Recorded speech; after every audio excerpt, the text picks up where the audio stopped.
here's what I've done, here's what I'm buying, here's what I'll need letters. I'm like, good morning, Jim. It's October. But he's great. And he's very intense. Yeah. Why is there no one at your conference? We have 2 more minutes. Okay. Good morning, everyone. How are you? Good to see you.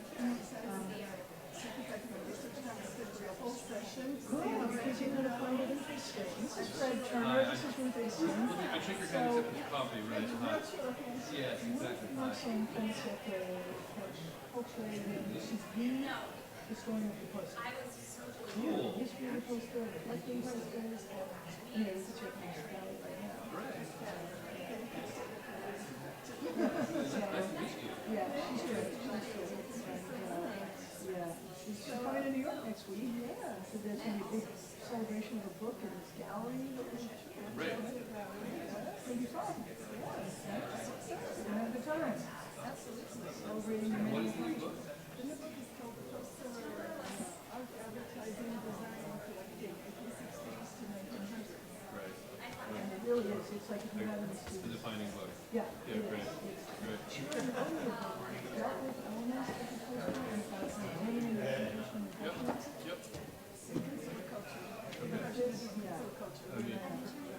Yeah, that's how I guess I first got to know you. Because they asked you to blurb your book. That's what happened. I got to blurb your first book. I did blurb your first book. No. Yes, I did. Oh, yeah. Yes, I did. I did.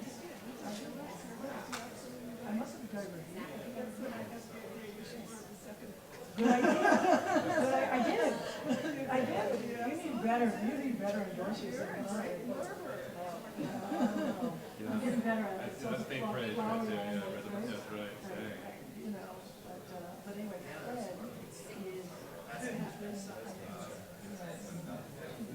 unbelievably important because we should have those Democratic surround.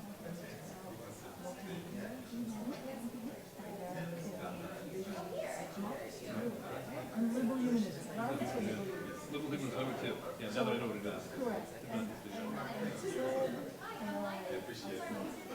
look at it. And these people still trying to play more out there. Yeah, right. And understanding is not the concept. Yeah, really, much wilder. Much wilder, and if it weren't, if it hadn't been on, you wouldn't get it today. That's my point. Exactly right. That's exactly right. That's kind of what I keep saying. Exactly right. It's like, it's how we won the Cold War. No. There was a process where during this period, we were quality. I grew up with the story that the 60s was a psychedelic revolution against black and white in the 50s. But when you actually go into the 60s, what you find very quickly is they're all reading and studying the 40s and 50s, and mainstream 40s and 50s, not just the beats. And that's where they're getting their ideas about how to be successful in the 60s. It's a much wilder, much more open period than say. Anyway, I hope that, this will really and that's why I said to see us. Stop and split. Let's just give up. That's what I said. Okay, I'm supposed to All right, let's go do our things.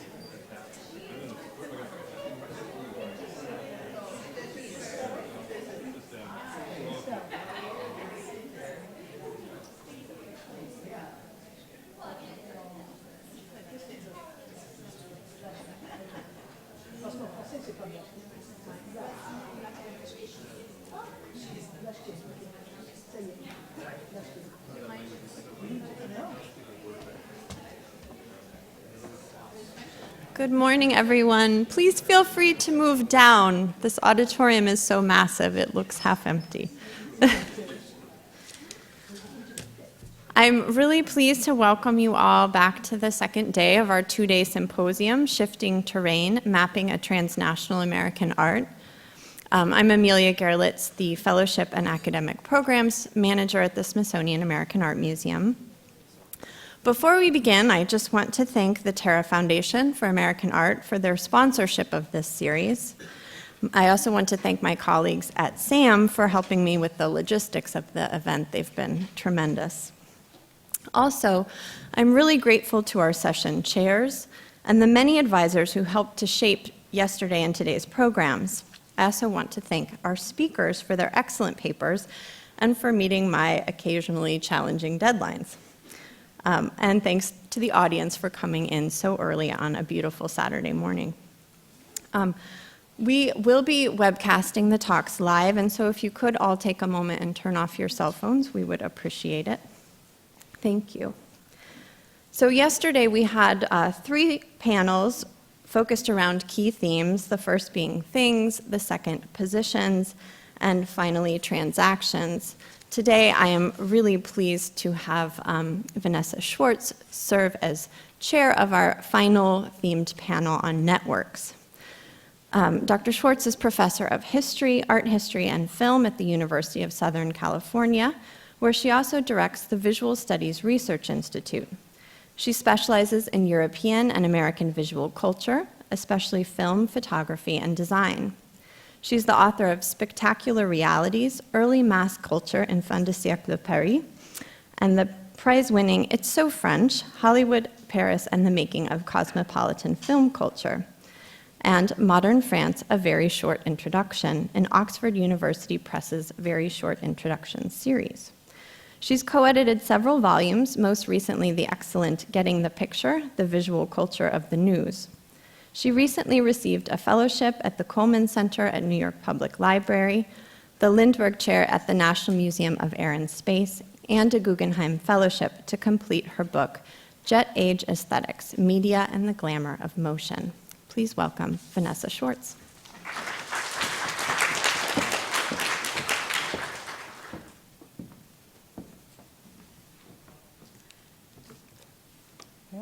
So good morning.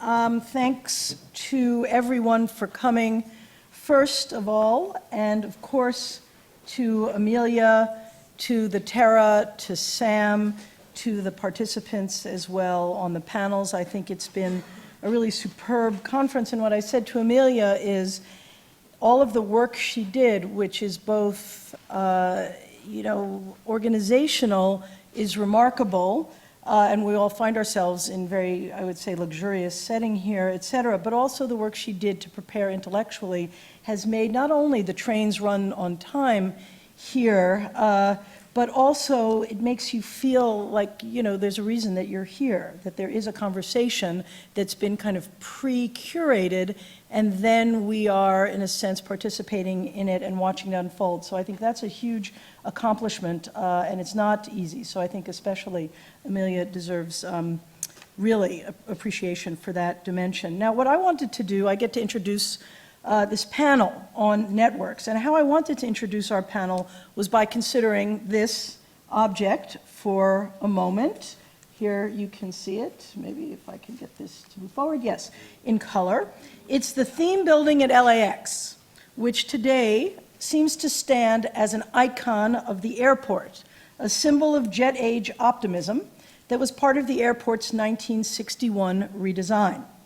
A 1962 Life magazine special issue dedicated to California praised the state's, quote, many freewheeling shapes with a feel for the future, and especially applauded the theme building at LAX for being all future, no past. But actually it has an interesting history. First, it was not the airport redesign's original symbol. That was to be the control tower, the nation's largest control tower, and it would house the airport's air and ground control operations, but also the Department of the Airport's administrative buildings. And you can see here, even all of the pictures initially of LAX were taken with the control tower first, and drawings and renderings, always the control tower, not the theme building. The theme building itself had its origin in a vestigial plan that was an earlier one of LAX's redesign, in which a central building would lead out to what lasted at LAX, and it was considered its great innovation, which is the decentralization of gates that were to be reached through underground tunnels, a plan that is most fully realized, you're probably familiar here with Roissy, Charles de Gaulle in Paris, designed in the mid-60s, although not opened until 71. But in any event, you can see the way in which there's a terminal building and then kind of miraculously gates out there somewhere, and people reach them through these underground tunnels. Now, the theme building at LAX had a viewing platform, a restaurant serving international food, but it's most interesting not for its originality, but rather for its deep connection to a longer history of Southern California fantasy architecture and to the movies to which that built environment was deeply indebted. So I'm not going to belabor the details and give you a long history, because I'm not giving a paper, of the theme building, but I do want to give you some facts to set up my larger introductory point. The team that designed the airport, Luckman and Pereira, did the preliminary but rejected design for Disneyland. They went on, however, to design the Disneyland Hotel. Luckman introduced Disney to Harrison Price, the Stanford Research Institute engineer, who eventually selected the site for Disneyland in Anaheim. Welton Beckett, the architect of the theme building and the Capitol Records building, known for his total design concepts, was Disney's neighbor in Holmby Hills in LA, and he had previously worked with Pereira on a set of movie theater designs. And of course, everyone knows that Pereira was a Hollywood art director before turning to architecture. Beckett drew the theme building the same year that Disneyland opened. When the FAA's chair, Najib Halaby, inaugurated LAX in 1961, he boasted, quote, "You will have the first airport terminal area specifically designed for the jet age, and it may well achieve some of the world renown and acclaim as, who knows, Disneyland." So there are endless things to say about Disneyland, and it seems to me that a conference on American art should not have the words Disneyland uttered. But I'd like to here simply emphasize that the park is a place built by illustrators and cartoonists, not architects, in which three-dimensional space was imagined as if it were a movie. In other words, to understand LAX, you need to understand Disneyland, and to analyze both, we need to embed what is traditionally considered architecture in the broad visual culture of which it was a part, including but not limited to the visual culture of the movies. So one thing we've learned from the American century was how necessary it is to think across forms of representation and to consider media as environments as much as they are forms and modes of representation. So I begin with this example to raise the question of the nature of the terrain shifting of the set of conferences of which this is the last. It appears that we seem focused on geospatial redefinition rather than on objects of study. The definition of visual art, which with the Terra Foundation works, painting, sculpture, drawing, illustration, printmaking, photography, conceptual art, performance art, video art, installation, and environmental art, while seemingly enormous and inclusive, actually excludes such things as architecture, cinema, design, and fashion, which not only misses a great deal of American originality, but which also would make studying the theme building outside the parameters of sanctioned objects. But such limitations make it hard to properly study and understand many of the delimited objects above. And that's kind of my, point there about kind of bringing this in. So our conference title, Shifting Terrain, Mapping a Transnational American Art History, abounds in geographic metaphor without seemingly putting enough pressure on the art history part of the title. But I think that our session will. By using the concept of networks, I hope to productively interrogate the connection between the important spatial reconsiderations that we are undertaking and one of the things for which American art history has made a singular disciplinary contribution. That is, in helping us think beyond conventional definitions of art to a broader field of visual culture, especially, of course, in looking at vernacular and commercial culture. By so doing, my goal is not necessarily to advocate for the dissolution of form as specifically meaningful. Quite to the contrary. It is to argue that connections across forms are as important as their differences, and that if there is anything particular about American art, is that its lack of leadership in the traditionally defined fine arts, its simultaneous originality in embracing commercial art forms, and the absence of strong and long-term state control of the arts has fostered such intermediality. And we need to try to understand that as a historical phenomena, not just as a position of methodology. So I want to suggest that imagining a transnational American art history also means that the borders between cultural forms must become equally as porous or reimagined as geopolitical ones. As this conference and the previous related conferences suggest, we've been at this for a while now, and the results are excellent. We have a more internationalized and more transnational history of American art.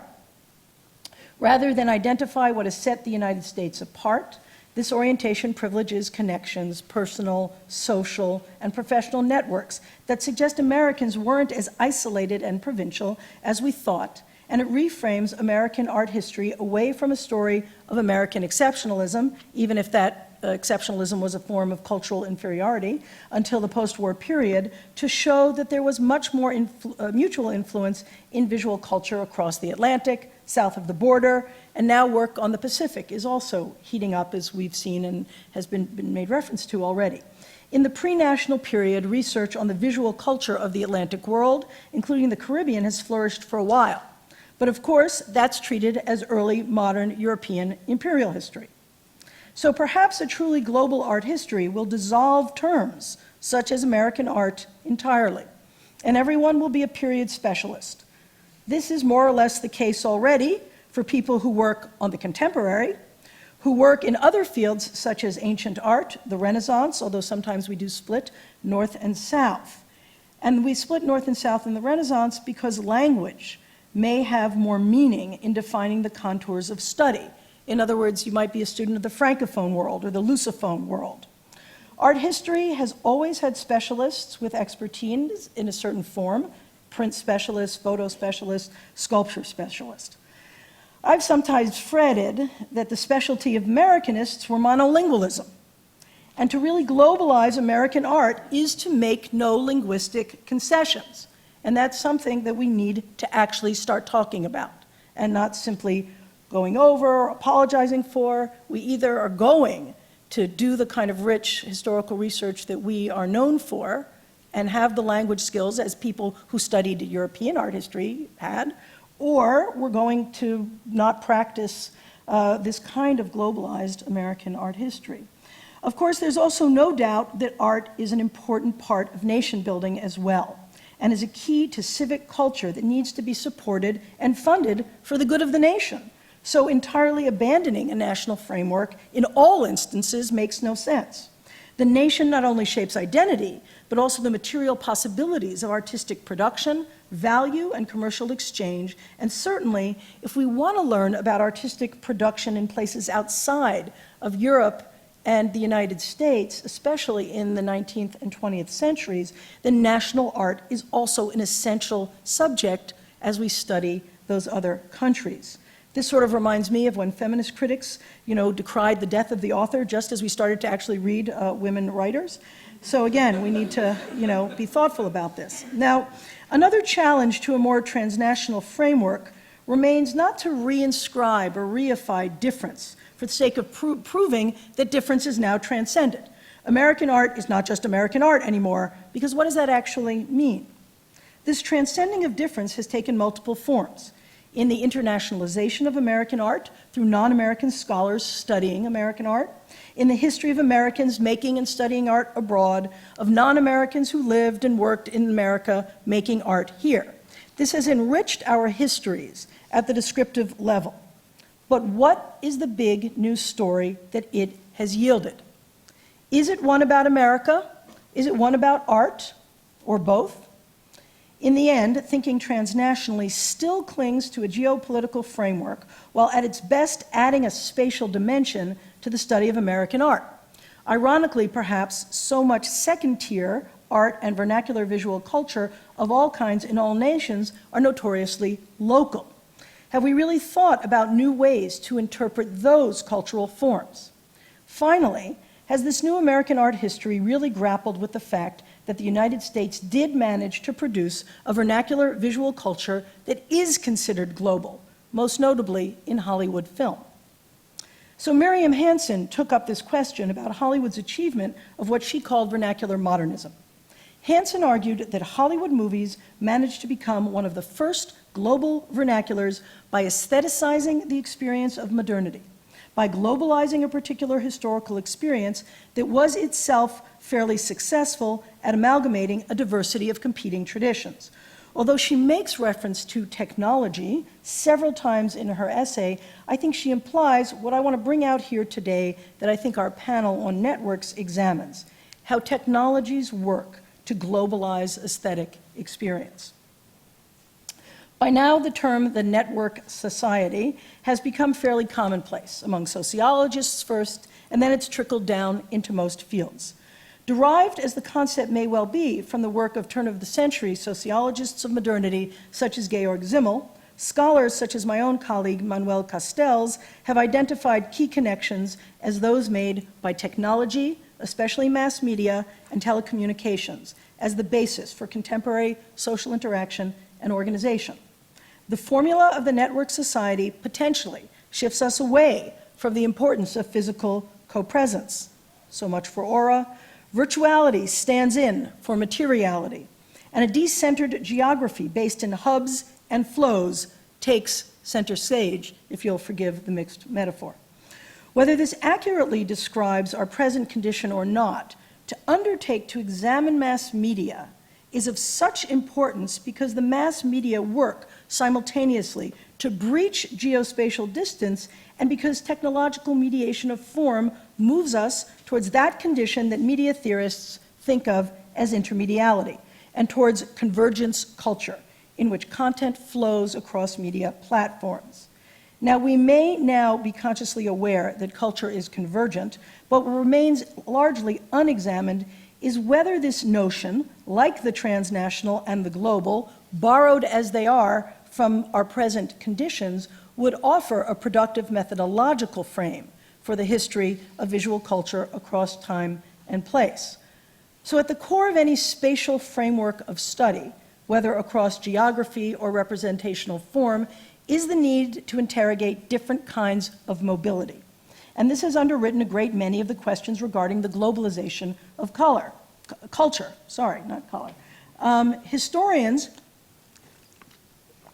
of globalization have focused on the large-scale flow of people and of goods, foregrounding topics such as trade, migration, human rights, and transport.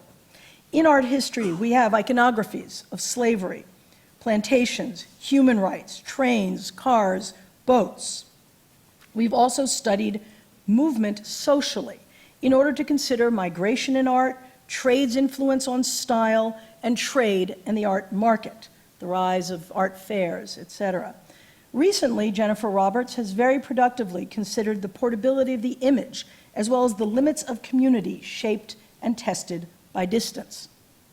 I've been interested in the opposite problem, which presented itself in the mid-20th century. What happens when such distances are easily breached? I'm writing a book, Jet Age Aesthetics, in which I've been asking how the new speedy transport assured by the introduction of jet service in 1958, which was so influential that people describe themselves as living in the jet age, reorganized human perception for a subject in a constant state of motion. Perhaps this might smack a bit of transport determinism, but putting things like transport technology into dialogue with visual cultural production should give us new insights about the particular role played by visual culture in fabricating community and in social formations, even before the internet came along to christen the network and information society. Now, scholarship has been less effective in accounting for globalization and the mobility it engendered at the level of the individual, where its impact has been decisive because ubiquitous. How do we get at globalization at the level of sensory experience as an aesthetic rather than economic or political process or condition materialized in representation? Mobility became associated with autonomy and individuality, and that was not simply declared, it was rendered as an experience through media. Media, since the mid-19th century, have played an incontrovertible role in shaping how subjects come to know themselves and the world around them.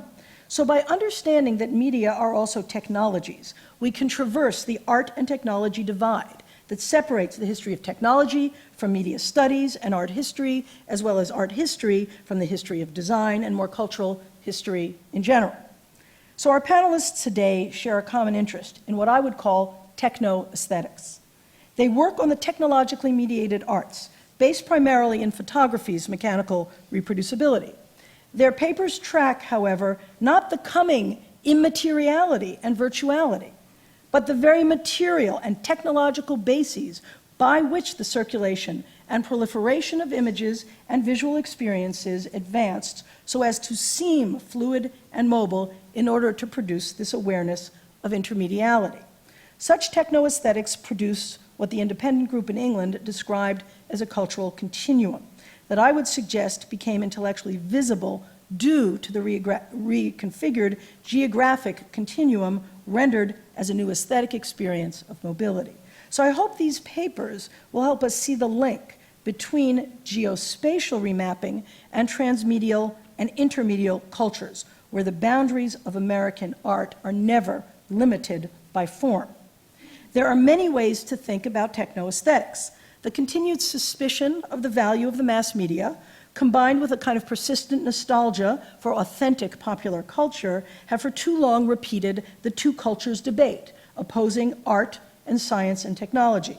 As we consider this field, we will ask about the human-machine continuum and perhaps begin to rethink technology in its properly prosthetic role as an extension of human creation in which, as it gets smarter, it remakes what it means to be human, as much as humans tinker to expand and depend further on it, which is not quite the actor network theory idea, I would say, of technology.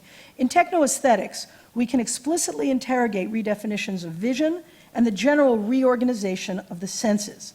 Such scholarship examines the conditioning of attention and experience through representation and media. And here I think Fred Turner's work is a model of this sort of thinking and a demonstration of this. So is Jonathan Crary, who's always taken on these questions for the 19th century until his recent book about the dangers of media in a 24/7 culture. Techno-aesthetics also takes up the questions of what is visible and invisible. Electricity, for example, has been discussed as both. A grid that remains underground on the one hand, but rendered through a sort of technological sublime on the other hand, as David Nye has shown regarding the Great White Way and other fairground and spectacular displays of the power and sensual delights of electricity. While the field of design and architecture long ago took up what we could call functional aesthetics, thinking about techno-aesthetics in the context of networks also demands we take up questions of scale, from the system to the individual person and object. This is very important, I think, for art history, which as a field has been much better at grappling with singular objects or representative objects and slow looking, rather than understanding overproduction and glancing, experiences that I know will come up in all three of our papers on our session. So Darcy Grigsby's work on scale, I think, comes to mind as particularly helpful in such considerations, as is Orit Halpern's Beautiful Data, in which she examines cybernetics, and Georgie Kepish's focus on an experiential form of vision, grounded in nascent concepts of information and communication, with an emphasis on process, interactivity, and ecology. Halpern also in her book singles out the Eames office, where the pedagogical principle of an excess of data and the inundation of information and distraction and overstimulation was meant to produce knowledge and learning. Maybe they were right. To such mid-century thinking, I'd also like to more fully consider perhaps a set of thinkers that are better known in art historical literature, the writings of the independent school, who are also known, of course, as the fathers of pop, about whom much has been written in the context of the history of design and pop art. I'd instead like us to see them in regarding techno-aesthetics, which I want to suggest is methodologically suggestive for our interest in a genealogy of intermediality. So in 1959, the British cultural critic Lawrence Alloway wrote, quote, "One reason for the failure of humanists to keep their grip on public values is their failure to handle technology, which is both transforming our environment and through its product, the mass media, our ideas about the world and about ourselves. Now, of course, earlier, such critics as Le Corbusier and Herbert Reed had described the machine aesthetic. But less has been thought about the post-war's Anglophone techno-optimists, Lawrence Alloway, Rainer Banham, the Canadian Marshall McLuhan, never considered together, strangely, who rejected the classicizing of the machine aesthetic of the earlier generation, who were interested in abstraction in favor of one of kind of the pop critics are interested in culture related to their time rather than a kind of classicizing aesthetic for all time. These thinkers are well known in architecture. We've talked about pop art a bit in communications, but I'd like to suggest that the techno-pop critics take their place alongside the Frankfurt School, French semiotics, the Birmingham School, American cultural studies, in our understanding of the operations of mass media culture by those who already study it.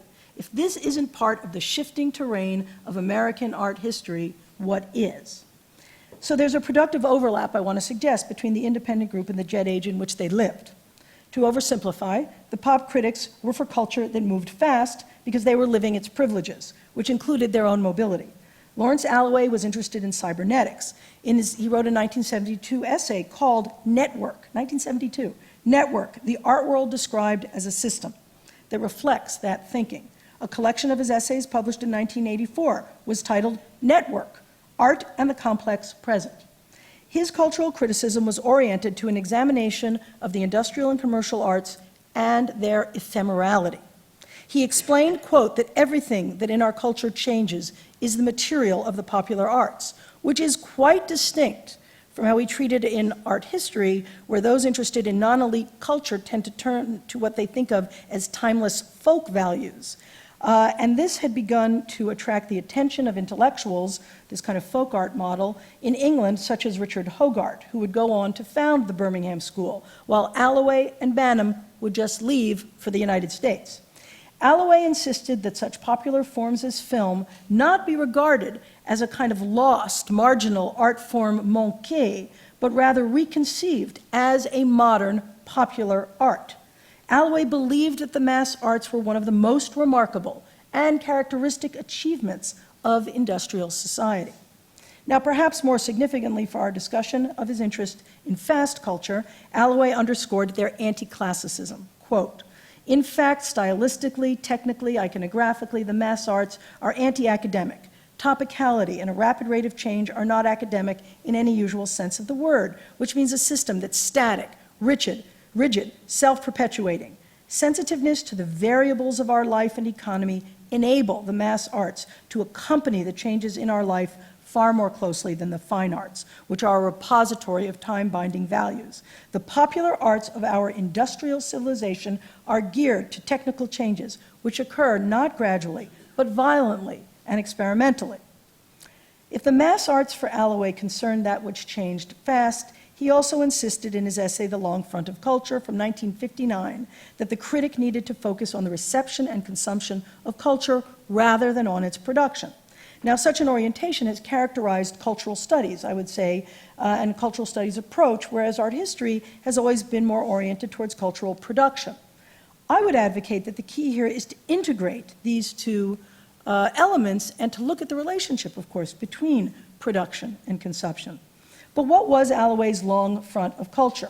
As Ben Highmore explains it, it named a cultural continuum, a flat bed visual field, quote, an expendable multitude of signs. The continuum, in other words, was a network. The fathers of pop reimagined the operations of culture through a global network in which they celebrated the notion of culture as on a continuum by casting a wide net around media and technology, thereby opening the door to thinking about culture, even American culture, as a form of vernacular universal. In 1958, Lawrence Alloway got on a jet plane and visited the United States for the first time. He moved there in 1961. Alloway redefined culture across space and especially beyond national borders and boundaries because he was attuned to technology, mass media, and lived a different sort of life than that of Herbert Reed and Le Corbusier, who nevertheless did love airplanes, because he was literally more mobile by virtue of living in the jet age.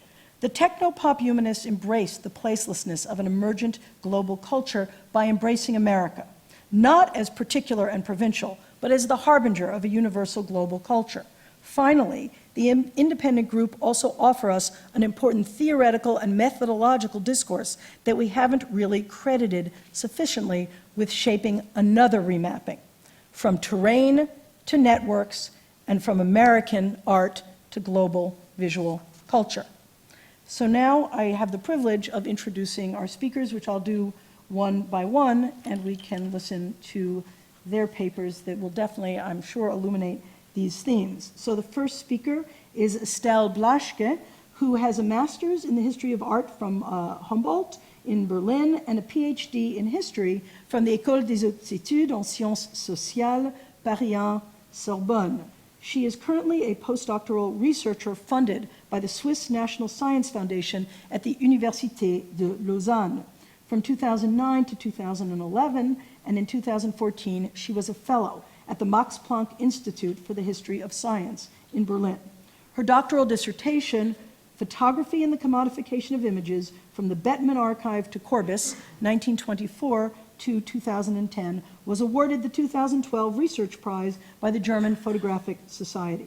In 2012 and 13, she co-curated the group exhibition and research project Double-Bound Economies, Reading an East German Photo Archive, 1967 to 1990, which toured in Leipzig, Geneva, Zurich, and Berlin. And she is going to give a paper called Creating Infrastructures, The Rise and Imaginary of Microfilm, 1920 to 1950. So, Estelle.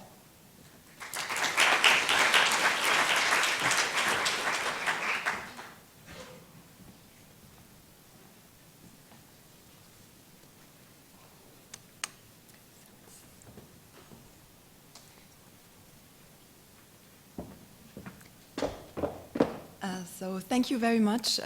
Thank you, Vanessa Schwartz, for this truly wonderful introduction and for inviting me to this panel. And thank you, Amelia Gerlitz, Sam, and... Sorry? Is it not loud enough? Okay. So thank you, Amelia Gerlitz, Sam, and Tara for making this possible. And as you can see from the title of my talk, it is a little bit off topic. It will not deal with the study of American art per se, but with the conditions of the circulation of information and hence the conditions under which history is written. In 1927, with a grant by the Rockefeller Foundation, the Library of Congress started a comprehensive project of copying manuscripts related to the history of the United States and the Americas stored in the libraries, archives, and museums of several European countries. Internally referred to as Project A, research assistants ventured out in order to select and superintend the systematic photographing of masses of documents preserved in institutional and private collections throughout Europe. Project A was sponsored during an initial period of 7 years and resulted in over 3 million still images. The Library of Congress made ample use of a photographic technique that was not new, but subject to major improvements starting in the 1920s, microphotography. So for clarification, microphotography is here used as an umbrella term for all kinds of micro reproductions on transparent film. That is microfilm, the microfiche, which you see on the right, as well as aperture cards.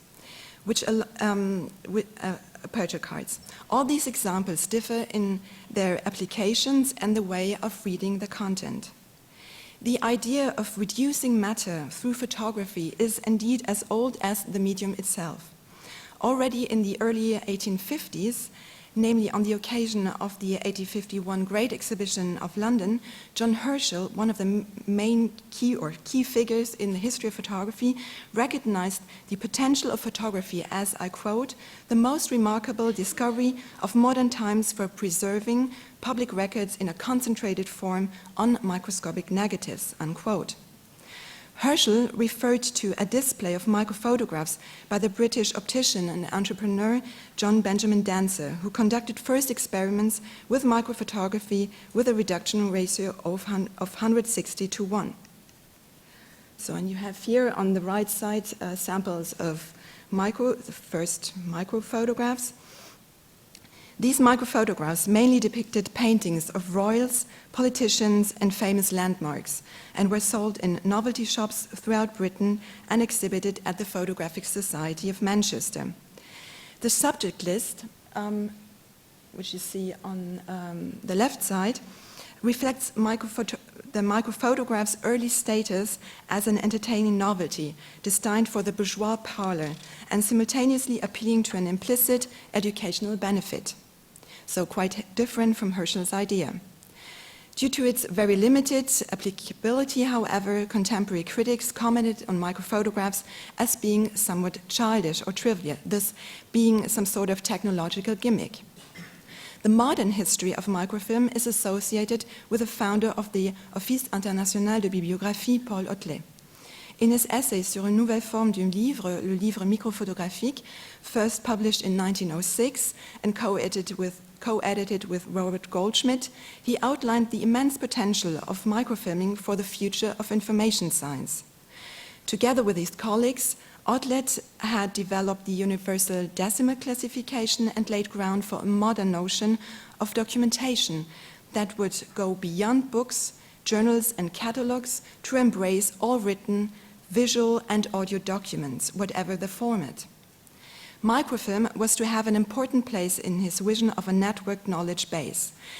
Besides the use of photography as a new form of publishing and its use for the répertoire iconographique universel, Otlet suggested microfilm as a means for standardization and dissemination of knowledge, as well as a possible way of dealing with the perceived avalanche of scholarly work in the beginning of the 20th century. Otlet's ideas remained hypothetical for the time being, as many others. It was only during the 1920s and 1930s that several technological, economic, and political vectors, and you could even add cultural, of course, coalesced, leading to a phase of experimentation, innovation, intense debates, and controversies. So first, in the field of camera and projector technology. The market leader, Eastman Kodak, the inventor of the roll film, heavily invested in the development of the Rekodak reproduction system, introduced on the market in 1928, a system with a capability of recording 1,000 pages per hour. The Rekodak was primarily used by US banks and companies and insurances to store and control business data since the early 1920s. Here you see a version of the Kodak girl in a very different setting, which is here a sample of the Rekodak system, which was marketed under the slogan "Accounting by Photography." Besides Rekodak, which produced 60mm or 30mm film cameras and projectors for library uses, there existed several other prototypes by German and French manufacturers. All were working with the film roll. So here I'll show you another example of the use of the Rekodak in companies, as well as here promotional brochure for the Rekodak and an example by a German manufacturer, which is Zeiss Ikon, the Lesegerät. In addition, smaller and cheaper equipment appeared on the market, as well as the newly introduced small format cameras such as Leica and Contax. Put on the market in 1925, the Leica camera was widely promoted as the scientist's companion, as it, quoting Erich Stenger, systematically and unstoppably penetrated the area that had previously been considered as an uncontested domain of the large format, namely in the scientific realm, unquote. In the context of library and archival work, it had the advantage of, I quote, not being bound to the place of issue so that the library user himself can act as a photographer. And thus it is, of course, nothing else than today's practice of taking pictures in libraries, archives with a digital camera. Equally important to mention here were the advances in film material, which apply to the flexible celluloid base and the refinement of chemical emulsions. In 1925, the new fire-resistant celluloid acetate film, the so-called safety film, was promoted together with a roll film as a purportedly stable image carrier compared to nitrate. Celluloid acetate was not only a non-flammable alternative to nitrate, but also a suitable base for all sorts of plastics, lacquers, and synthetic fibers, thus the basis of a huge industry. As part of a thriving market, Eastman Kodak, for instance, also founded the affiliated Eastman Chemical Corporation in 1928, and by this securing the commercialization of the raw material as well as the hardware. And while Eastman Kodak filed for bankruptcy in 2012, the Eastman Chemical Corporation remains today in the top 500 US companies. Compared to manual copying and earlier forms of reproduction photography, the storage of visual data on lightweight and flexible 16mm and 35mm film rolls was an inspiring market, as it enabled the reproduction of large amounts of documents, of entire manuscripts, books, journals, and newspapers.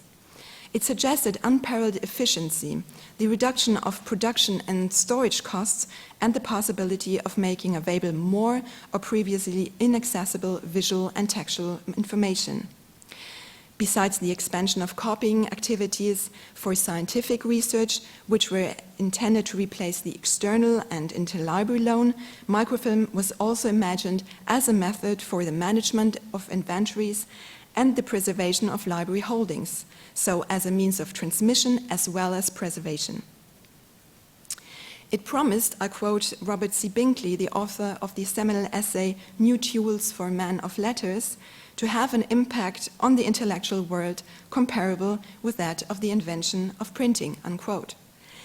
And as Suzanne Brier, the chief librarian of the Bibliothèque Nationale in Paris, put it, I quote, "A dense collection slides away microfilmed into a vest pocket. An entire library is contained in a handbag." Here, referring to the vest pocket or the handbag as a very personal item in proximity to the body is a quite revolutionary thought, given that most libraries and archives during that time, especially in Europe, provided only very limited access to the public. It is a dream of appropriation, the dream of democratization through mass media.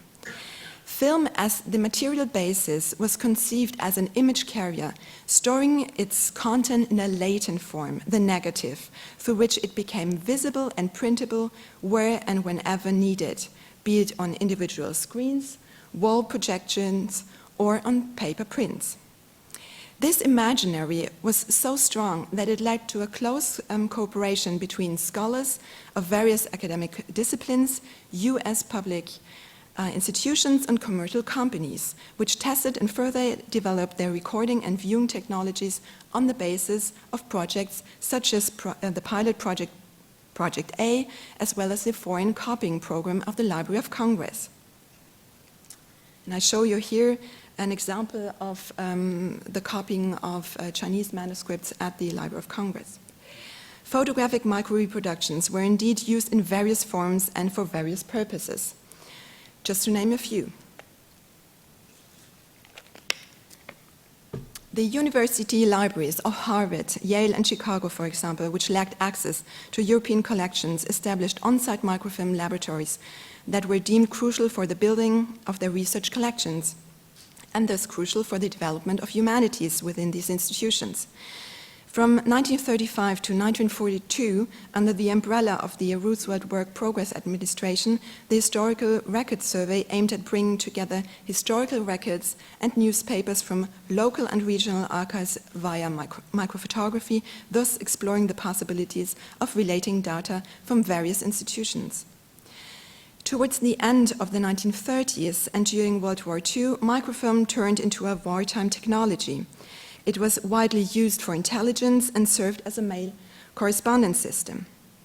Moreover, it was applied to save, through copies, endangered cultural heritage from completely vanishing. A sequel of Project A, for example, was the Emergency Program, also fully funded by the Rockefeller Foundation, which thought to systematically reproduce the most important manuscripts in Britain, France, and Italy. Microfilm was without doubt mainly used to reproduce written, typed, or printed sources, as the copying process was relatively easy. However, first attempts to also microfilm images occurred with the Emergency Program. Lavishly illustrated medieval manuscripts such as this one were recorded on the new Kodachrome color film, cut to individual frames, and mounted onto the frame. Here an example of 1942 with quite astonishing results. Another one is the microfilm slide project of the late 1930s, which was conducted by the College Art Association with the support of the Carnegie Corporation, converted into positive film, the over 4,000 pictures illustrating the history of painting, thought to provide for high-quality, low-cost art education outside the large and wealthy institutions.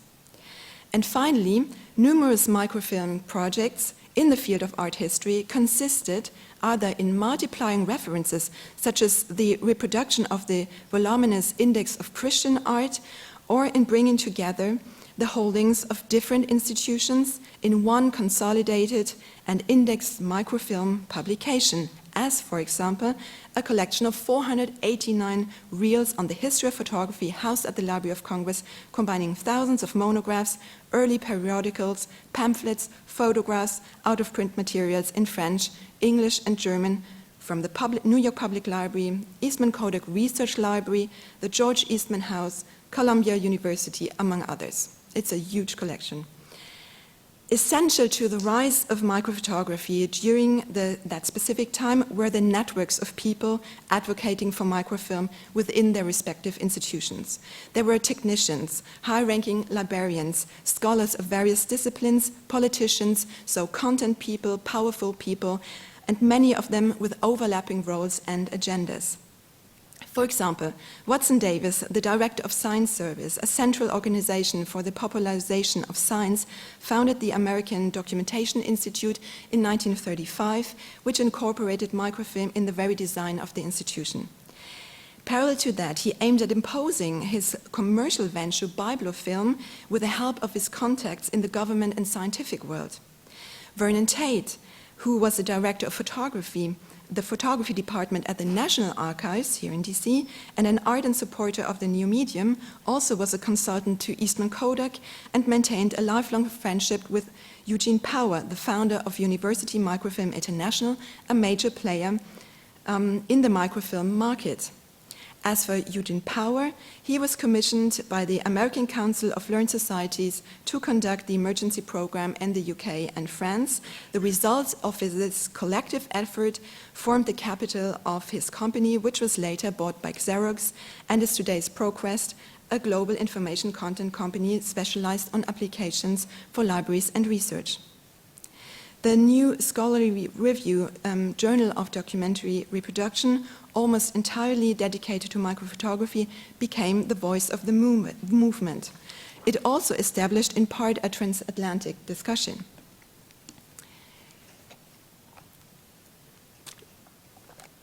Despite undeniable technological shortcomings, especially in the early years, a clear scientific, political, and economic interest of US institutions and commercial companies grew in the hope to monopolize on a future global technology that had the potential to changing the ways in which information was collected, processed, and shared on an international scale.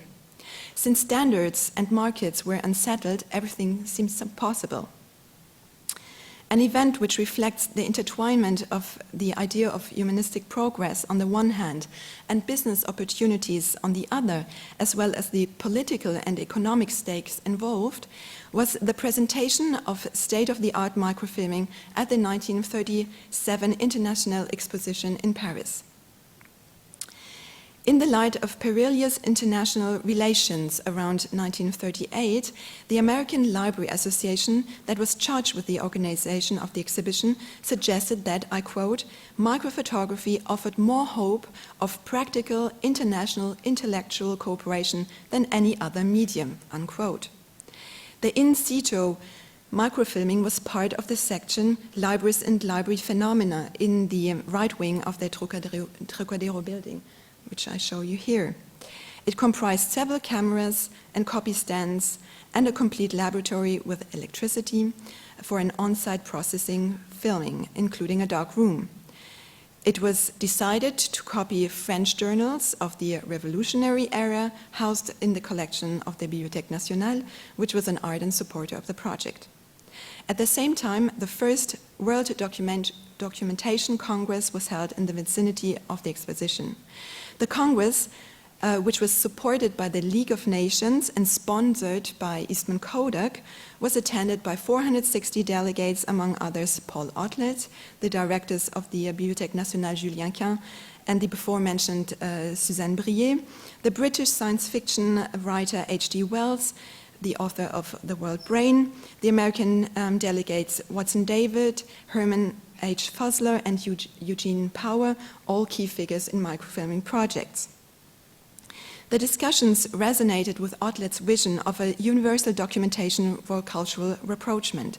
It debated microfilm as a tool for knowledge transfer and the concrete cooperation between institutions worldwide. Microfilm was considered not only as a way to collect and store and provide remote access to information, but also as a means to have multiple copies in multiple places and hence to benefit from a decentralized collective system. As the writer H.G. Wells put it, knowledge need not have the vulnerability of physical material centralization. In these days of deconstruction, violence, and general insecurity, it is comforting to think that the brain of mankind, the race brain, can exist in numerous identical replicas throughout the world, in Peru, Iceland, Wales, and New Zealand, as well as here in Paris. After World War II, this line of thought reappeared in the context of internationalism, especially through the intergovernmental organization UNESCO. In 1945, the former Bauhaus photographer and photo historian Lucia Moholy, the wife of Laszlo Moholy-Nagy, presented a draft proposal to the UNESCO preparatory commission entitled Microfilm Services and Their Application to the Scholarly Study, Scientific Research, Education and Re-education in the Post-War Period. Moholy had a deep understanding of the issue, as she had directed the emergency program for safeguarding cultural heritage in the UK during the 1940s, sponsored by Rockefeller. Moholy became the principal spokesperson at UNESCO for the universal application of microfilm. Her efforts were in turn supported by various protagonists from the American scene, such as the directors of the Library of Congress, Luther H. Evans and Archibald MacLeish, both active also in the establishment of UNESCO, and Waldo J. Leland, the former head of the emergency program and director of the American Council of Learned Societies. Moholy's efforts were indeed instrumental in the creation of the so-called mobile microfilming unit at UNESCO, which undertook several large-scale microfilming projects in the Arab states, Asia, and Latin America until the mid-1970s. Again, the central idea was the increased diffusion and decentralization of knowledge production, so really challenging the dogma of center and periphery. The aim of establishing microfilm as a tool for the systematic international exchange of scientific research was largely hindered by copyright concerns and the lack of viable international regulations. The enthusiasm of the science world of the early years gradually cooled down. In the decades after World War II, microfilm became nonetheless widely established within libraries as a way of publishing on demand, of preserving newspapers and periodicals, as well as a means of managing and preserving various types of data in the US and throughout the world. Today, the digital form has replaced microfilm almost entirely. Only small percentages of the worldwide microfilm archives are ever used or transferred to the digital form. Despite the longevity of analog film as a storage medium compared to the digital, they remain trapped in boxes and shelves or discarded altogether. Still, it is occasionally used as a long-term preservation tool and a safety backup for particularly sensitive information.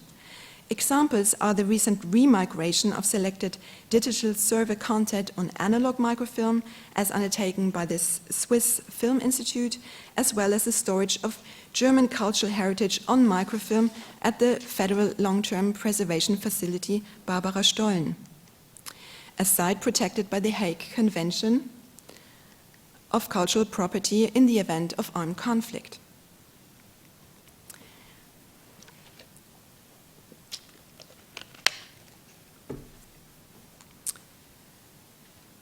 As Lauren Deston and Peter Gallison have pointed out with regard to photography and objectivity, the term mechanical reproduction refers to two conceptually and historically distinct processes: the automatic production of an image without the intervention of the artist, on the one hand, and the reproduction of images on the other.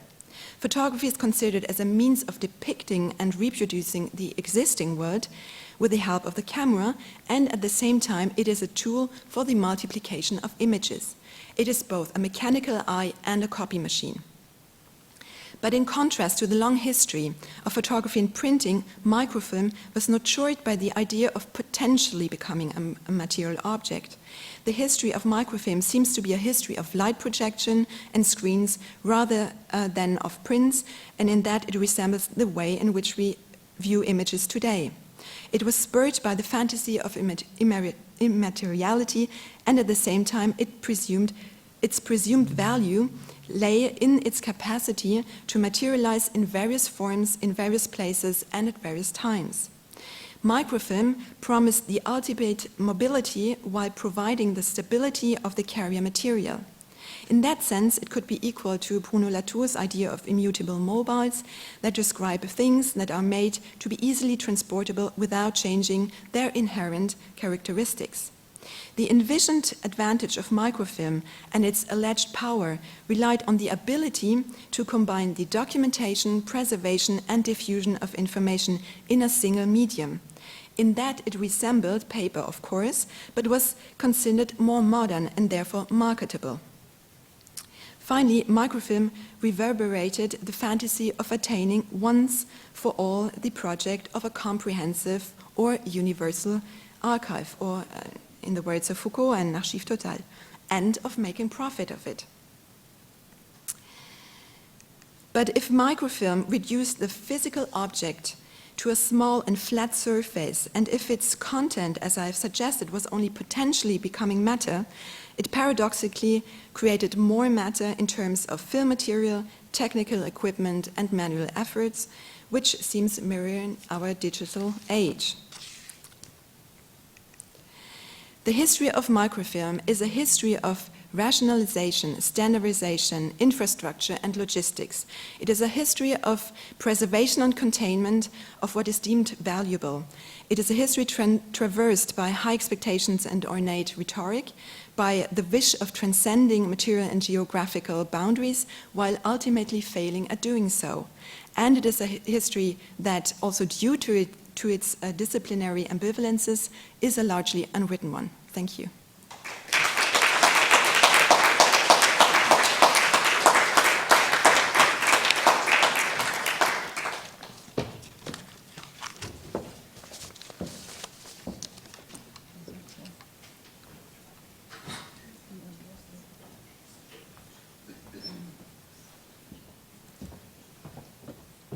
So now I'm happy to introduce Nadya Bair, who is a doctoral candidate in art history at the University of Southern California, where she specializes in the history of photography and 20th century art. There she also holds a graduate certificate from the Visual Studies Research Institute. Her dissertation, The Decisive Network, Magnum Photos and the Art of Collaboration in Post-War Photojournalism, 1947 to 1962, is currently being completed with the support of an ACLS Mellon Dissertation Completion Fellowship. Her talk today is called New York, Paris, and the World, American Sponsorship and Magnum Photos Global Network.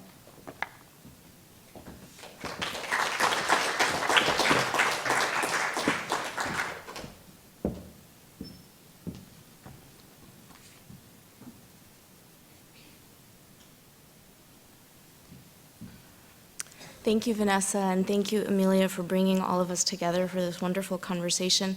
Thank you to the Tara and to Sam. The French photographer Henri Cartier-Bresson was working in Burma in 1948 when he received a telegram from Magnum Photos' Paris office with an urgent assignment. Life magazine asks you to leave by earliest plane for China to do a story, quote, the last time we saw Peiping, unquote, asking for extensive coverage, black and white for essay-type story. Within weeks, the communists would take over China, much to the chagrin of U.S. foreign policy and Henry Luce, whose Life magazine supported the Nationalist Party led by Chiang Kai-shek. Cartier-Bresson's directions came from Life editor Ed Thompson, and they reflected the control Life wished to have over the story angle and content. But they also offered Cartier-Bresson a helpful roadmap of where to go and how to make choices about what to photograph on this sudden and unexpected journey. The telegram proceeded. Want to show human angle of city, also of China's finest scholars, merchants, opera lovers, bankers, bird fanciers. You should look into little side streets, visit shopkeepers, go to tea houses, get faces of quiet old men whose hands are clasped around covered cups of jasmine tea. The photographs that were published in Life on January 3, 1948, adhered to these parameters superbly. Cartier-Bresson preserved the quiet air and sense of peeping in that Life had requested, capturing the facial features and expressions of old men and bird fanciers, especially in the largest photograph on this page spread. In conjunction with the other snapshots of men, the photograph anchored a visual narrative about Peiping's traditional way of life, which the American magazine insisted communism would soon destroy. Life's telegram to Cartier-Bresson had listed over a dozen types of people, scenarios, and moods to capture, and the photographer succeeded in fulfilling almost all of these requests. A few years later, he would acknowledge the positive influence that magazine editors had on his technique. It was only in the process of working for magazines, he wrote in 1952, that I eventually learned, bit by bit, how to make reportage with a camera, how to make a picture story. The correlation between Cartier-Bresson's photographs and Life's instructions is no mere coincidence, but neither does it detract from the photographer's accomplishments. If anything, such connections help expand our appreciation for the photojournalist, who not only seeks out beautiful and dramatic moments, but who is also tasked with the incredibly difficult work of translating journalistic values into images. This incident also opens up onto the network involved in producing a photo story beyond the cameramen. The publisher Henry Luce, whose politics shaped the editorial direction at Life, Ed Thompson, the editor who implemented such policies by assigning stories with explicit shooting scripts and by finding the right photographer for the task, and the staff of Magnum Photos, who communicated with photographers out in the field, shared clients' priorities, and negotiated prices. The making of Cartier-Bresson's China story demonstrates how shifting our object of study away from the image and its maker and towards the network of the photo agency and its clients helps us see how American visual culture became global in its content and global as a practice after World War II. By foregrounding production and business history, we can see the multiple players, the editors, the photographers, the Americans, the Europeans, that were involved in producing such work. but studying how these networks operated also demonstrates that the niche genres we tend to fall back on in art history and the history of photography, including art, journalism, publicity, and advertising, are far more fluid than we've acknowledged, if not altogether non-existent. The story of Magnum may be familiar to some of you. In 1947, Cartier-Bresson, together with George Roger, Robert Capa, and David Seymour, created Magnum Photos. Whereas traditional photo agencies paid photographers a salary in exchange for ownership of their negatives, which the agency sold indiscriminately and often without crediting the photographer, Magnum was set up as a cooperative. Its photographers became shareholders who invested between 30 and 50% of their earnings to the organization, and they employed editors and agents to sell their images, so the photographers became the employers, not employees of the organization. Magnum would cease to operate unless it had a constant supply of fresh material and a large client pool, and for this reason, the photographers opened 2 offices, one in New York and one in Paris. American publications offered a more lucrative market for Magnum's pictures right after the war, but as the European economy began to recover, the Paris office increasingly sold Magnum work to French publications such as Paris Match, and it coordinated a network of agents who sold Magnum's photographs in England, Italy, Germany, Switzerland, and Holland.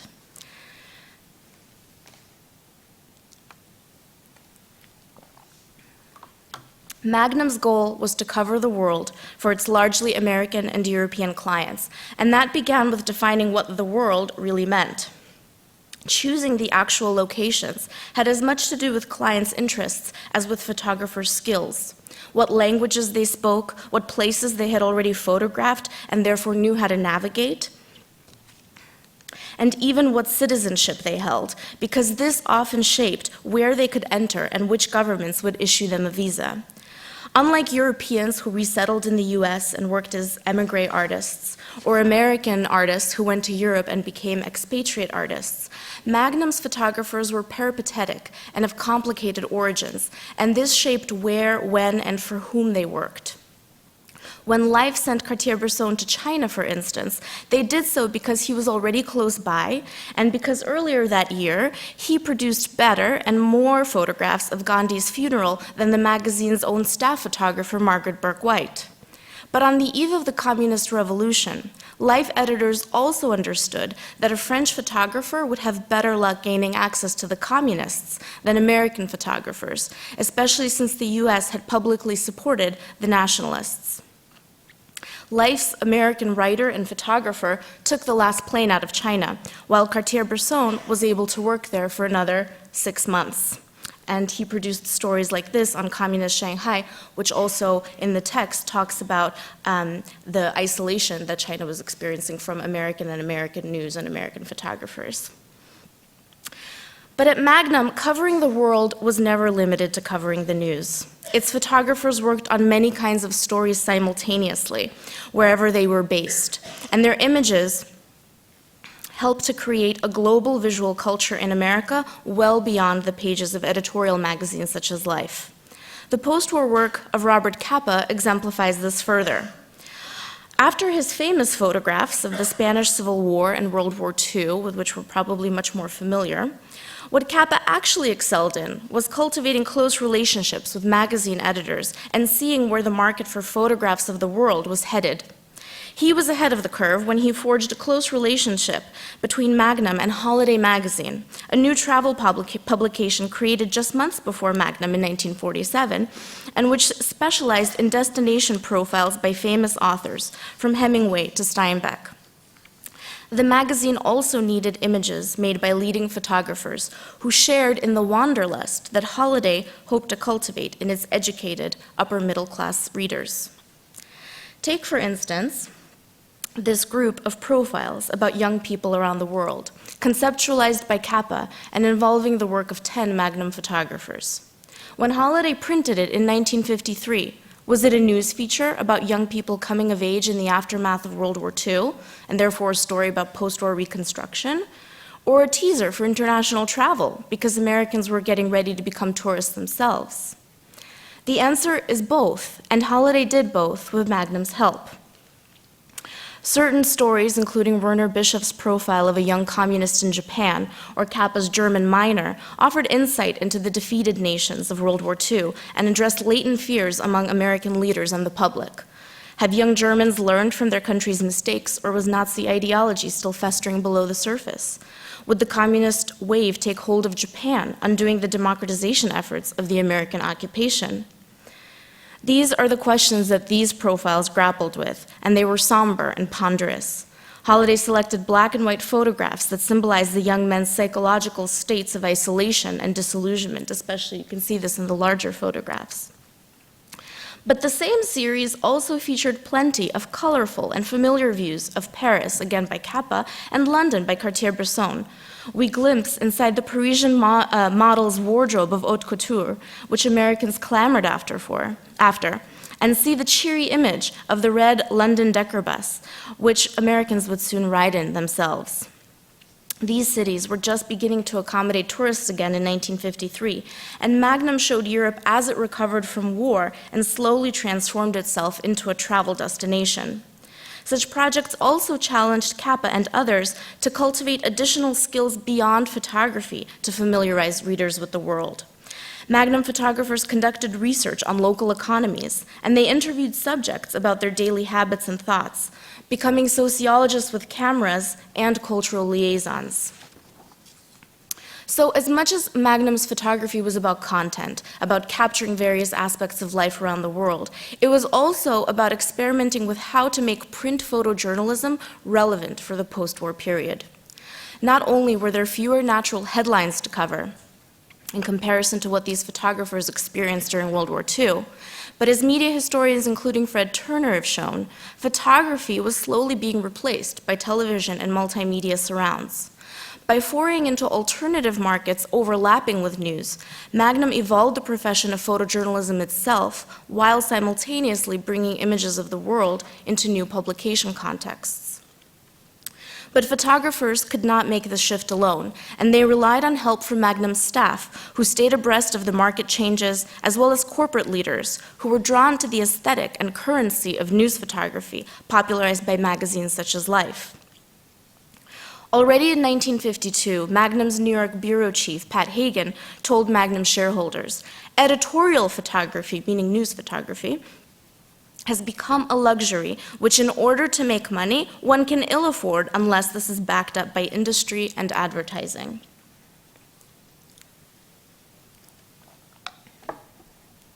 In Magnum's network, there was a close relationship, even interdependence, between profit, which is rarely discussed in Magnum histories or the history of photography, and different types of visual culture, which we often tend to treat separately.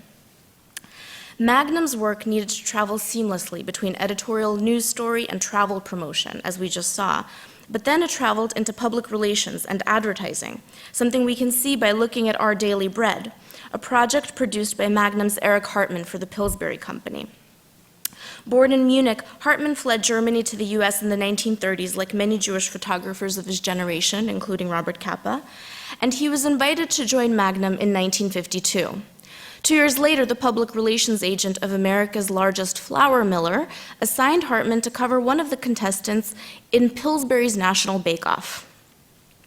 What Hartman produced looked like a typical news feature. We see a variety of unposed photographs taken on the scene using a small handheld camera. In the leading image, Nancy, the exuberant winner, laughs as she receives her award check. The subsequent images show Hartman following Nancy to her hometown in Kansas, where she goes about her daily life, cheering at a basketball game at the top, tending to the family farm, and baking her award-winning recipe for her brother and her father, right there on the bottom left. This is public relations disguised as human interest journalism. Women's Home Companion readers got to know Nancy, who was just a regular girl from Kansas, and Pillsbury looks good for supporting Nancy's dreams of going to teacher's college, showing that the company cares about people. Hartman became a regular photographer for Pillsbury after this assignment, and the company gave him a relatively free hand, relying on him to steer the company's public relations into the 1960s. As part of that, he produced an annual report in 1958, which featured portraits of Pillsbury employees, and which again applied the style of the journalistic essay and human interest angle to a piece of publicity. What he did paralleled the larger shift in American corporate culture towards the humanizing of the corporation, which happened around the same time that labor became increasingly post-industrial. Companies and their photographers were no longer interested in aestheticizing machines to represent the mechanics of an industry while dwarfing the worker, which we see in earlier photographs by Burke White or Louis Hine from the 20s. And these were also commissioned photographs made for the companies. The American company after World War II begins to represent itself through its human capital, employing a humanist aesthetic that originally came from press photography, and not coincidentally, the companies employed the same photographers who worked for the press to do this. But Hartman was also thinking beyond annual reports.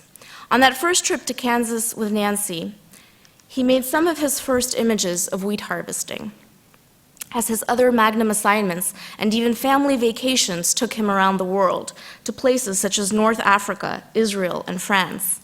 He kept a photographic record of bread production and consumption. Once he had amassed enough photographs on the subject, Pillsbury executives encouraged him to organize an exhibition and produce a catalog, which the photographer called Our Daily Bread.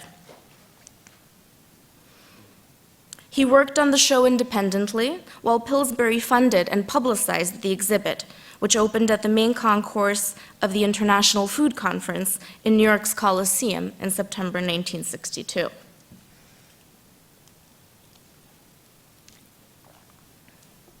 So on the right, you're actually looking at Eric Hartman's scrapbook that he made from this exhibit, and you can see how he organized the photographs on these mobile panels, and people could kind of walk through them, and the photographs were grouped according to themes like bread and production and religious ceremonies using bread.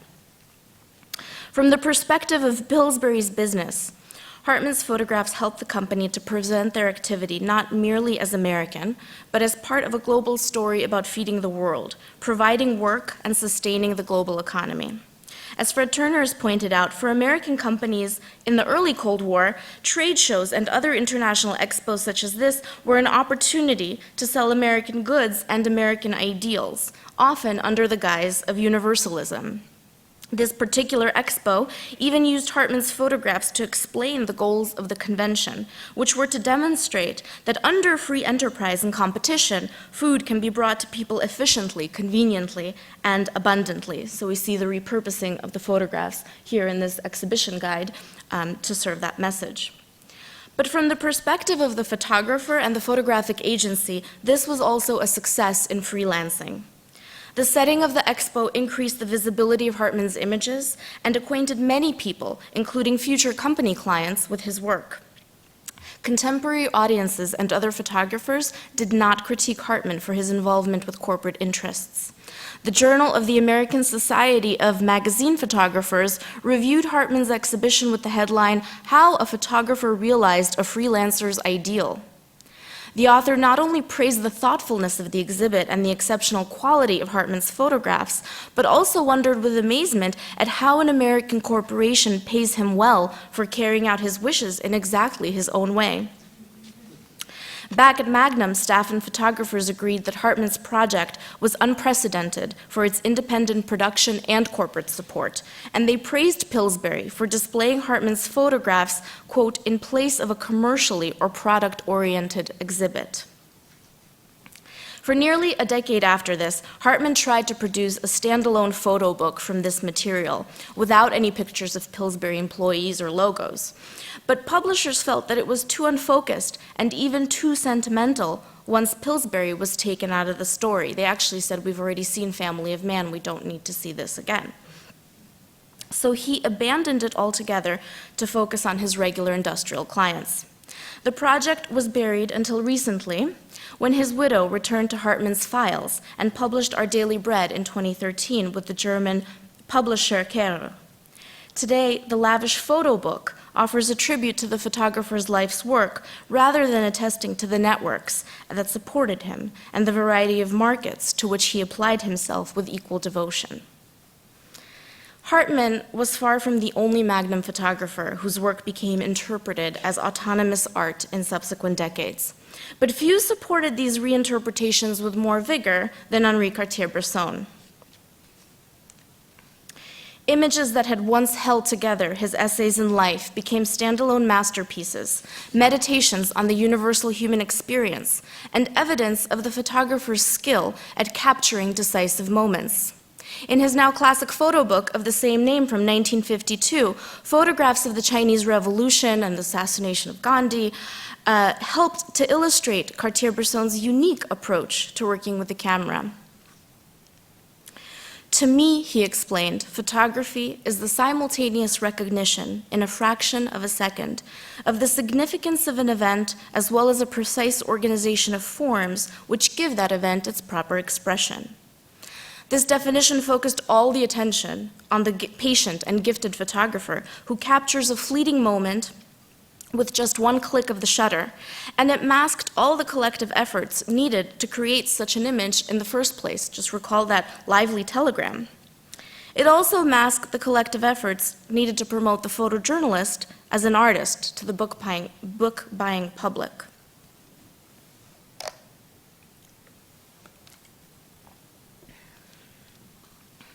Multiple people on both sides of the Atlantic were involved in this latter process of elevating the photojournalist to an artist. The French publisher Triade not only selected the photographs and prepared the layout of Cartier-Bresson's book, choosing that large-scale format that you saw and cutting out any captions, but he also asked Henri Matisse to dedicate one of his recent cutouts for the book jacket. The cover, coupled with two portraits of Matisse himself, which appeared at the center of the book, helped to turn the decisive moment into a livre d'artiste, and was intended to put Cartier-Bresson on the same level as the artists that he photographed. The American publisher Richard and Simon of Simon & Schuster reveled in such connections when he promoted the book in US media. He explained that Matisse's involvement was proof that Cartier-Bresson's photography really was art, and he also drew attention to Triade's stamp of approval. He wrote, "The illustrious French publisher had already produced books by such artists as Picasso, Matisse, Braque, and other great painters. He believes Cartier-Bresson is on a par with these masters." Moreover, Triade hired the Parisian firm Dragé Frères to print the French and English versions of the book in Paris. In the 1950s, Dragé Frères' heliogravure technology created prints with greater tonality and accuracy than what the American letterpress halftone did to even the most prized of American photo books, like Walker Evans's American Photographs. The quality of Cartier-Bresson's images in the decisive moment was closer to the professional prints slowly being made available for sale at museum exhibitions, and the decisive moment became a collectible item. By the 1970s, just as photography entered the commercial gallery system, Cartier-Bresson began to insist that he had not been a reporter, but rather an artist using his Leica to keep a visual diary. The relative ease with which we can see that Magnum's work was global and networked, whether in making the essays for Life or Holiday, producing American corporate promotion around the world, or the figure of Cartier-Bresson, which happened at least between the United States and France, suggests that global networks are actually central to how photography operates, and that thinking in terms of nationality, in terms of American or European photography, is not particularly helpful here. Looking at Magnum's history also demonstrates that this global visual culture appeared in the press and in many other settings as well. Magnum was more like its clients than not, because its business was as internationally minded as the American magazines, corporations, and eventually museums that it worked with. Through Magnum, we also see how left meets right. Its cooperative structure made it much like the left-leaning artist and worker collectives in the interwar period, but it readily worked with clients from the private sector without, I would emphasize, selling out on its values. In the words of Elliot Erwitt, the beloved photographer of American society, who served as Magnum's president in the 1960s and who pushed the agency to take on more advertising clients so that Magnum would produce advertisements with the look of the news. Can you imagine a Marc Jacobs logo here? Okay. So this is what Irwin wrote. Magnum has not gone over to commercial photography. Commercial photography has gone to Magnum. Photography is a commodity and thus saleable. Irwin's own origins as a Russian Jew who made a reputation for himself in the US documenting American life points again to the international genesis of American visual culture that has been beneath the surface of this talk. Many consider Life, or the Pillsbury Doughboy for that matter, as quintessentially American. But does it make a difference if this visual culture is produced by cosmopolitans, by which I mean people who are most at home while traveling the world, who even identify with their itinerant profession more than with a nation state? Does this work simply become American, an expansive category that now increasingly accommodates the global? Or is this about capitalism joining with peripatetic Europeans to create a transatlantic culture? These tensions are at the heart of American art history, and this field has already done an extensive job of breaking down those categories to show how tenuous such terms as American and art really are. But the value of looking at a practice like photojournalism and the global networks it entailed is that both American and global become the foundation from which to challenge other narratives that are more entrenched in art history, including that of the singular image and that of the singular artist. Projects like the ones I looked at today insist that we turn instead to the collective labor and production histories that have always been central to histories of art, and see how the many photographic images put into circulation also point to the close connections between seemingly disparate genres. Thank you.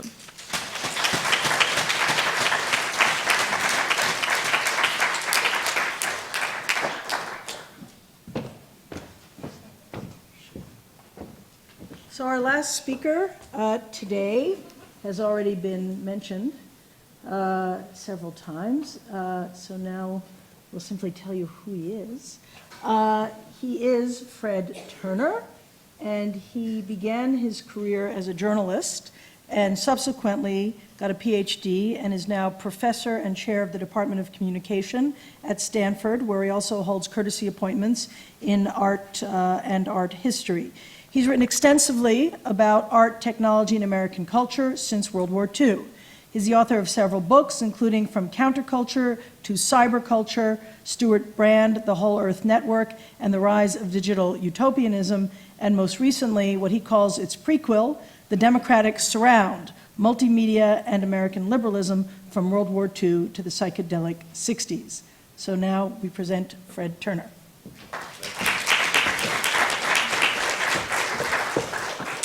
All right, let me see here to get the slide view. Okay, let's see. Where do I get slide view in? F5. F5, thank you. There we go, great. Okay, so thank you very much for having me here. You know, I want to thank Vanessa for bringing me in, Amelia, the Terra Foundation, Sam. I'm completely thrilled to be here. My home field is communication, and it's a social science. And it's a social science that desperately needs art history. And so part of my mission today is actually a kind of intellectual recruiting mission. And I think you'll see why my world needs yours so badly, partly from the whole work of the panel. You know, as Vanessa said, connections across forms are themselves meaningful, and that's something that we're just discovering in communication, but that I think is core to art history, and so I want to go there today. The second thing I want to say is I marvel at this field's ability to write to be read.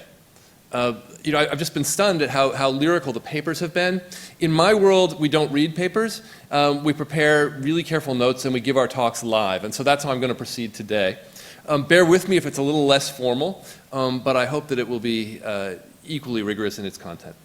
So, I want to tell a story today that has three parts. You'll also notice that my field, in lieu of reading, uses headers a lot. So be patient with me there, too. It's so funny. I'm so aware. You wouldn't go to a conference in my field without an agenda slide. In any case, I want to start in the present. And I want to start with the multimedia world we inhabit today. And I want to argue that it presents a historical problem. Then I want to turn backward to World War II and the birth of, that actually had a D at the end there, the birth of a multi-mediated mode that we tend not to associate with digital media technologies at all, but rather with photography, exhibition technique, artistry. And I'm willing to argue, and will argue here today, that that moment, a moment in which the art world focused on new modes of display and tied them very directly to new modes of liberal politics, set the stage for the world that we inhabit in Silicon Valley today, and very specifically for the aesthetics of Facebook and multimedia firms that surround us. That route travels right through the 60s. I won't walk us from the 60s to the present so much. I'll just point and escape. But, but it's very much there. My mission today is to take us deep into the 40s. I think we need to go there because of where we live now. So I live and work in Silicon Valley. I am surrounded by technology, as you are in your world. And we all have screens with us at every moment. I have a screen in my pocket. You know, these guys here on your right are, they're all at a UN, United Nations conference, and each of them is wearing a virtual reality headset of his own. And through the virtual reality headset, they're getting a news story about things that happened in Somalia. Down here, Microsoft is developing a new technology for putting three-dimensional holographic objects in real space, material space, to be accessed again through a goggle set not much bigger than a pair of glasses. We inhabit a world of screens that just surrounds us at all times. And we often encounter those screens as if it were just us alone with our devices.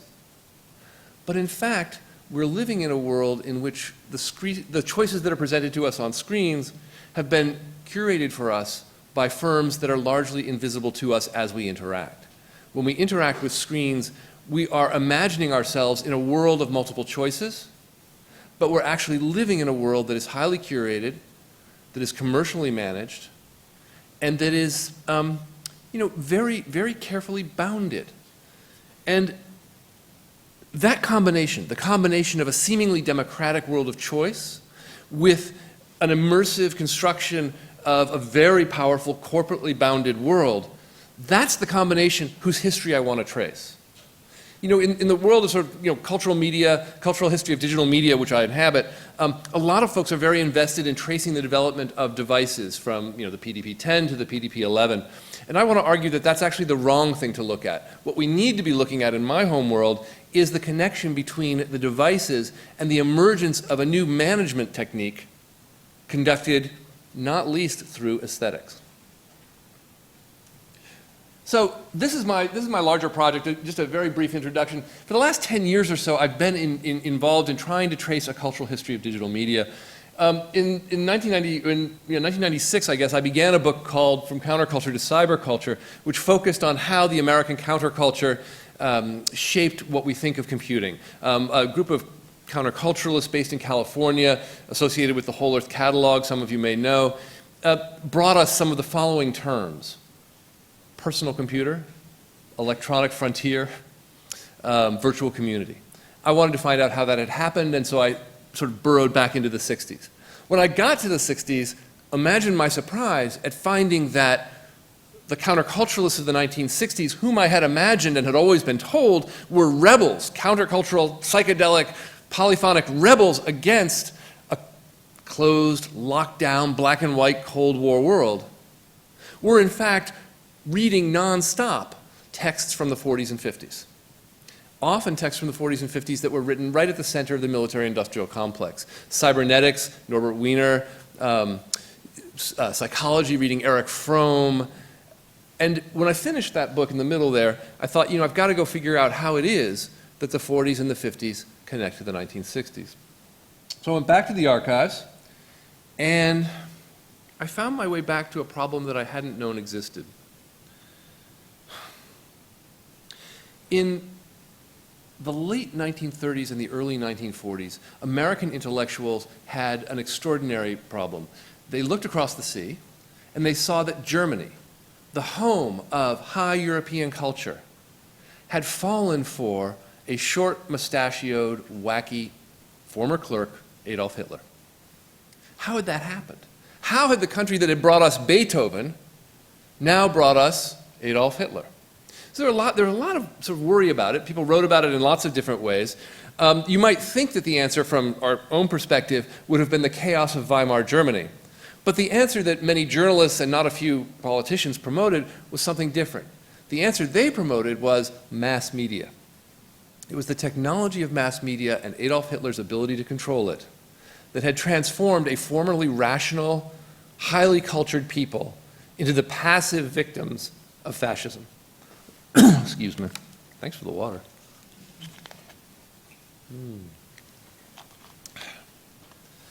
And that transformation happened in a couple of ways, and you can see them illustrated here.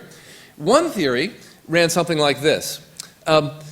The leaders of the fascist state in Germany are themselves clinically insane, and they have found a way through mass media, meaning radio, film, newspapers, to transmit their madness to the people, to literally infect them with insanity. Now remember that in the US, this is only, 15, 20 years after Freud has appeared on the scene. So the fascination with the unconscious is very widespread. And you can get a feeling for that in that picture from Life magazine of Hermann Goering over here on the right. You can see him literally sending his madness through the microphone down to the rest of us. The second feature was a feature of mass media themselves. There was a terrible fear that mass media quite literally forced you into the fascist situation. That is, simply by virtue of being in a crowd, turning your attention toward a single point of power, toward a single point of broadcast, you were necessarily in a position where you sort of had your reason click off, the messages came into your unconscious, and you began to develop an unconscious desire that you shared with your fellow citizens to turn all of your emotions toward the top, toward the leadership. So people often imagine mass media as a kind of an emblem of hierarchy, an emblem of fascism, an emblem of top-down governance. And media themselves had extraordinary power. I think you can get a feel for that power in the Beale illustration here in the middle, from the late 1930s. Radio, newspapers, film, all seem to have the power not only to reach distant houses, but to penetrate their walls, to penetrate the walls of our psyches. Now, lest you think this is just a sort of top-down German problem, Americans were obsessed with the problems that they might be having here at home. And one of them turns out to have been Franklin Roosevelt. In my world, particularly the world of American historians, if you go to a conference in American history, traditional American social political history, and you ask someone, what was the most important thing that happened in the 20th century? Usually older men will get kind of misty-eyed and they'll say, Roosevelt. Okay? It's a very peculiar thing. So knowing that, I was shocked when I got back into mainstream publications like the Saturday Evening Post and saw Roosevelt referred to as the fourth fascist. It was just bizarre. Right alongside Tojo, Hitler, and Mussolini was Roosevelt. What was the context for this? Well, the context was again a fear of mass media. The fear was that Roosevelt, by means of his fireside chats, had found a way to convey his own emotions to the American public, turn off their reason, and turn their unconscious desires toward the creation of a large, centralized state here in the United States. Now, that fear doesn't seem as irrational as it might now if we remember that in the late 1930s, fascism was very much alive here in the United States. Now, I've included a picture here of fascists in England in the late 1930s. I could as easily have included pictures from the United States. We may not remember that in 1939, 22,000 Americans rallied at Madison Square Garden in the heart of Jewish New York on behalf of fascism.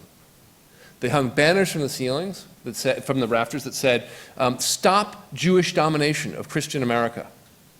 They wore mock Nazi uniforms. They put pictures of George Washington and of swastikas on the dais, on the stage. There's a picture of this in my book, The Democratic Surround. That was the advertising portion of the talk. But truly astonishing. Again in 1939, after Hitler has marched into Poland, 1,000 Americans marched down East 86th Street carrying American flags and swastikas, wearing sort of Nazi uniforms, and they were not booed. There's also a picture of that. They do big crowds, 1939. Astonishing to me, simply astonishing. We all probably know the films of Humphrey Bogart. When you think of a Humphrey Bogart, this is the audience participation part. I know this is, again, not normal in this field, but in my field it's critical. Bear with me here. Humphrey Bogart, movies, name one. Casablanca, good, another. Maltese Falcon, good, another.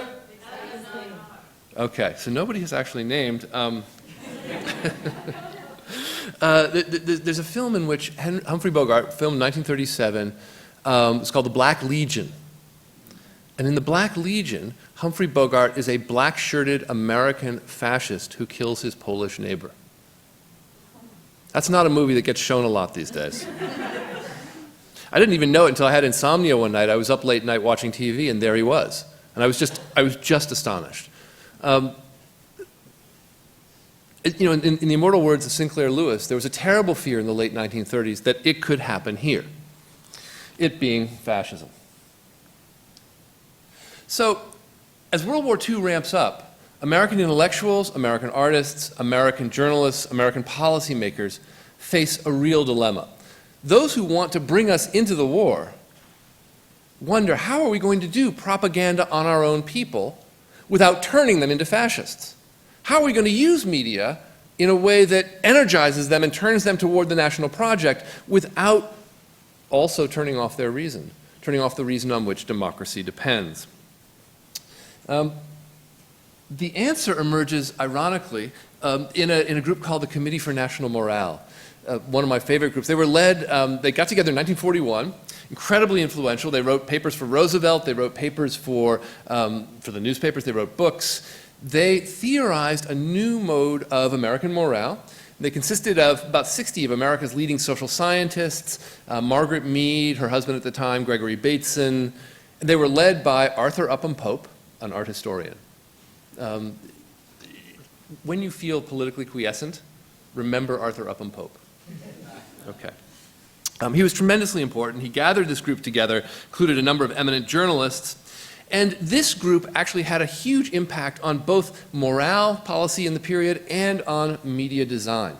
And to explain how the impact worked, I have to do a little bit of a detour here. I have to return you to a different intellectual tradition outside both the worlds that we've been talking about, and it's the intellectual tradition of anthropology at this moment.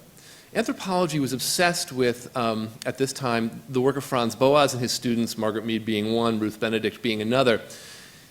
In Boasian anthropology and culture and personality anthropology, there was a theory that every culture, and thereby every nation, had a modal personality type. And that personality type was produced by parenting, and then enhanced, encouraged, or potentially challenged by media across the life cycle. And so one of the explanations alive among anthropologists for why Germany had gone the way that it had was that there was an authoritarian German personality type. And this idea actually first emerges in the 1920s in the work of Erich Fromm. It becomes most famously the authoritarian personality in Adorno's work in the early 1950s.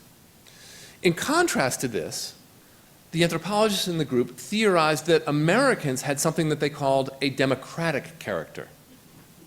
So what was this democratic character? Well, the democratic character was, first and foremost, open to diversity. It was anti-racist. You chuckle, but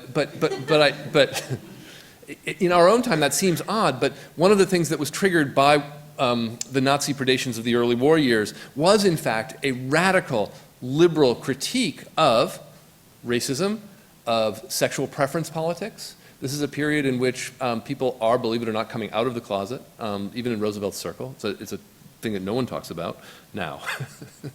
The democratic character was open as opposed to closed. I'll read you more about that in a moment.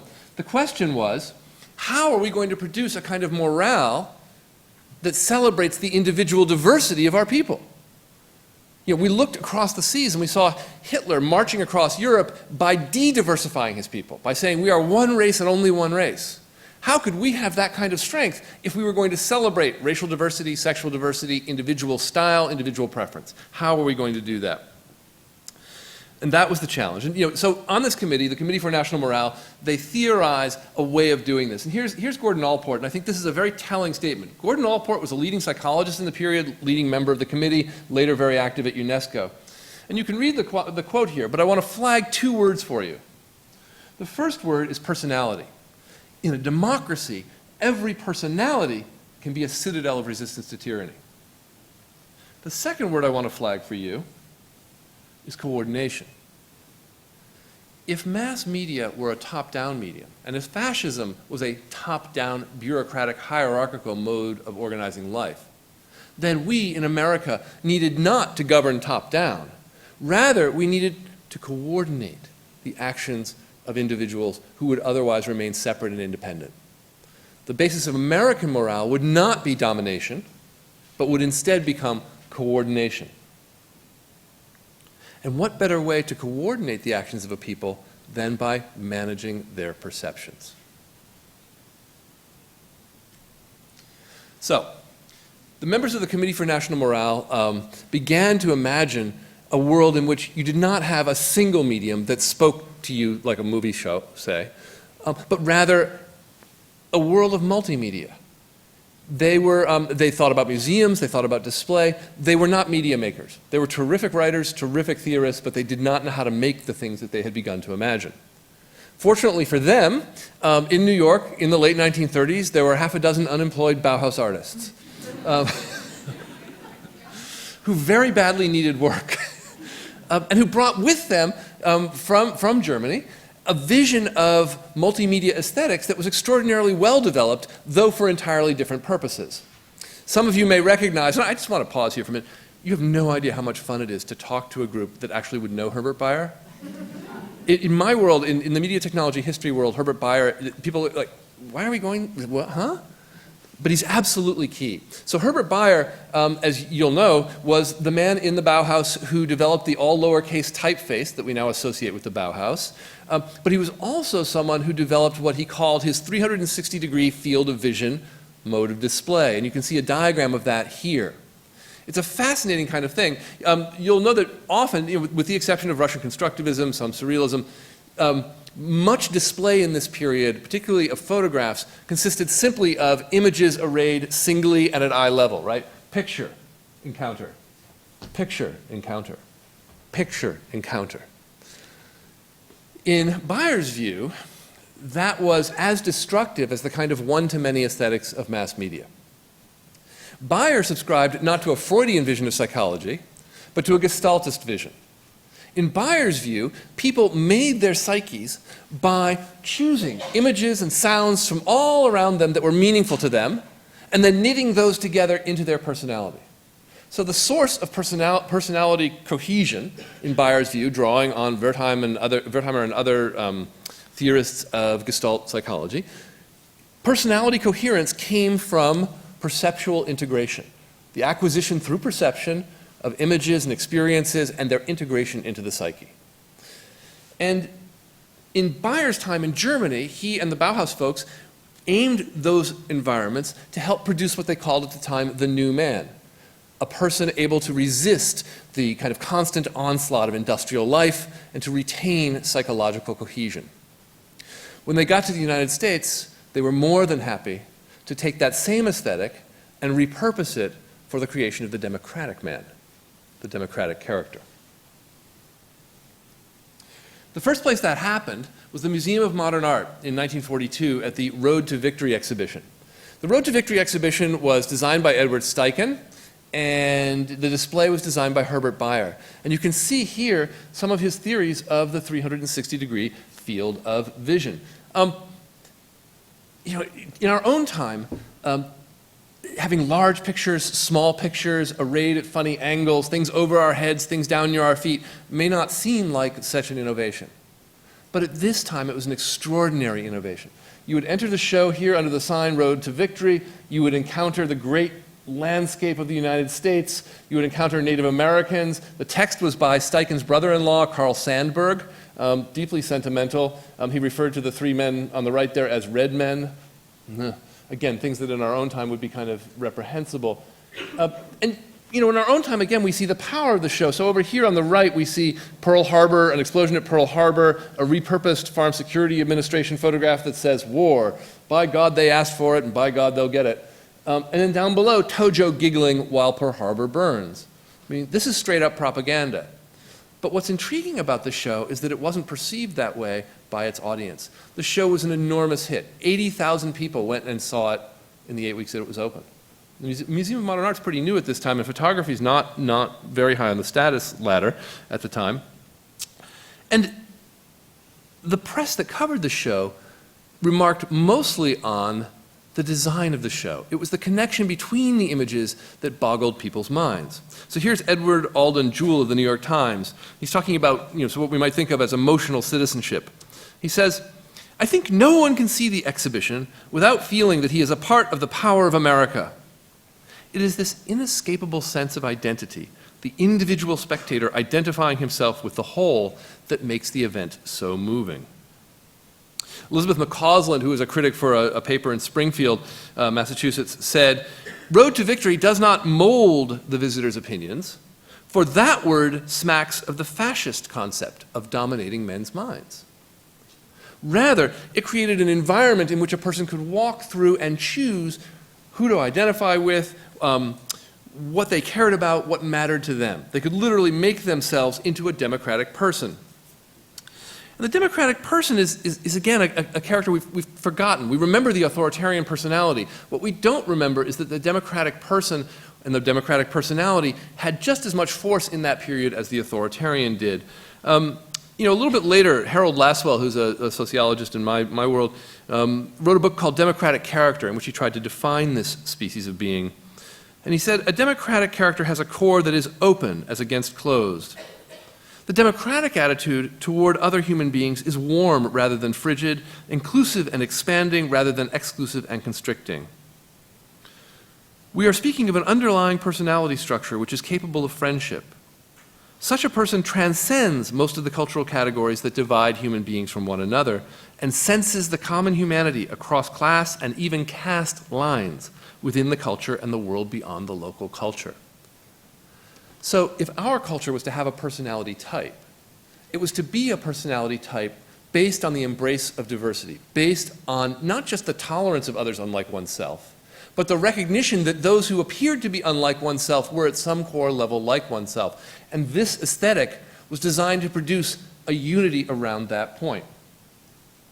Now again, in our own time, this looks like may look like a fairly constrained environment. You enter at one point, you follow the road around through the exhibition, you can go backward and forward, but there's really not a lot of room. You've really got to follow the road to victory. But at the time, people perceived it as very, very liberating, as a model, in fact, of liberation. And that's the model that I've been calling the democratic surround.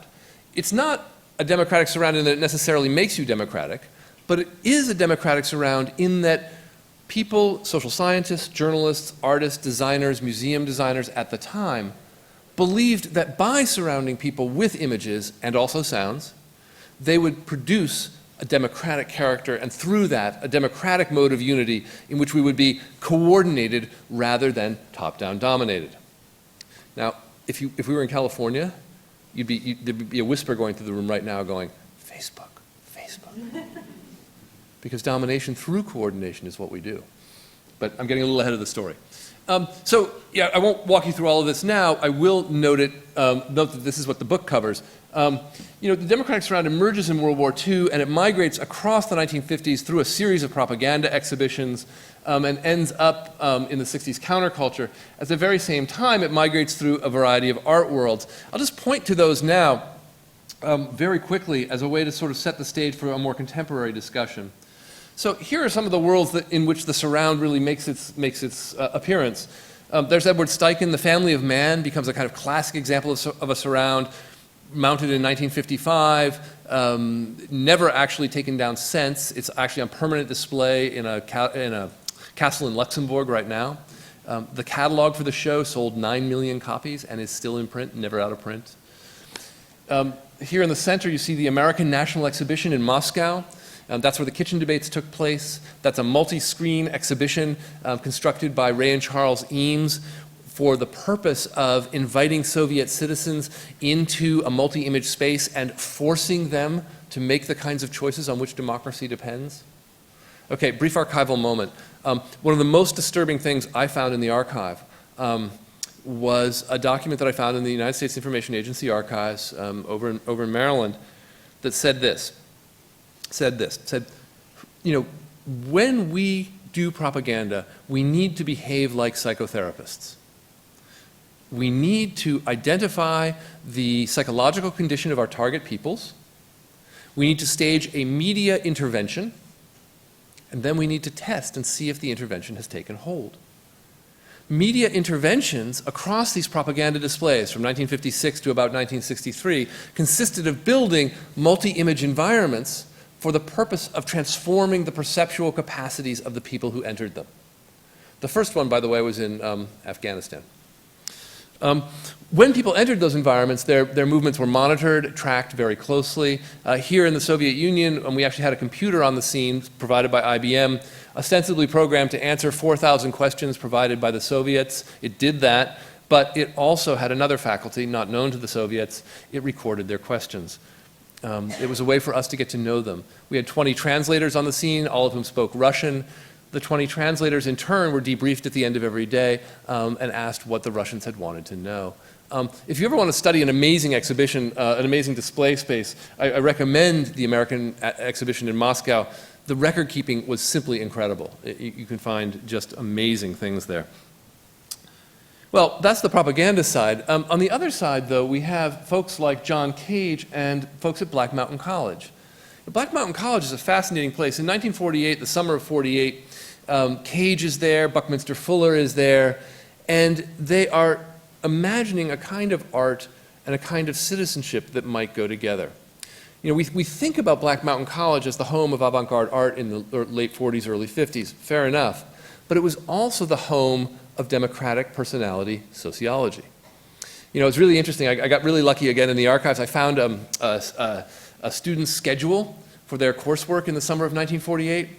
What was on it? Well, you could take music with John Cage, dance with Merce Cunningham, painting with Willem de Kooning, and architecture with Buckminster Fuller. Wow. Okay, so that's going on. But alongside that, there's also two other required courses. One, culture and personality anthropology. Two, the workings of the United Nations. Black Mountain College was meant to be a place in which the arts and the social sciences worked together to produce a new model of democracy. And aesthetics are very much part of that project. And Cage is very involved in it. Again, I go deep on this in the book, and I don't want to drag you through it now, but I do want to say that he was very, very involved in that project. One of the outcomes of that project was in 1952, the summer of 52, what has widely been regarded as the first happening. Now, nobody really knows what happened there, but history. You know, reasonably reliable accounts suggest that somebody climbed a ladder, MC Richards read a poem, David Tudor played the piano, and at the end of it, everybody put teacups on chairs. Now, the question I had when I saw that was, why was this so important to people? Why was this so meaningful? Why was this seemingly very random, weird thing to do in an afternoon so important? Well, the answer, I think, is that it gave audiences a chance to imagine themselves as fully in control of their visual experience. It acted out this new politics, a politics of democracy by coordination, in which you are individually fully yourself and yet surrounded by possibilities. The happenings of the late 1950s migrate through John Cage's teachings in New York in the late 1950s and become the be-ins of the 1960s. And here I just wanted to show you one example of what this looks like. This is a multimedia environment created by the US Company. It's called The Shrine in 1966 at the Riverside Museum. This was the first event ever called a be-in. A journalist in New York used the term, and it rapidly became the basis of what became a dominant gathering form in the 1960s. So very shortly after this show, which was fall of '66, in January 1967, in San Francisco, we arrive at the Human Be-In, a gathering of the tribes. Janis Joplin is playing, Jefferson Airplane is playing, Baba Ram Das is chanting, Timothy Leary is saying, you know, turn on, drop out, turn on, tune in. we are smack in the middle of the 60s, and within months we're in the summer of love. And so I've traced this very quickly, and you know, at one level this is a very happy story.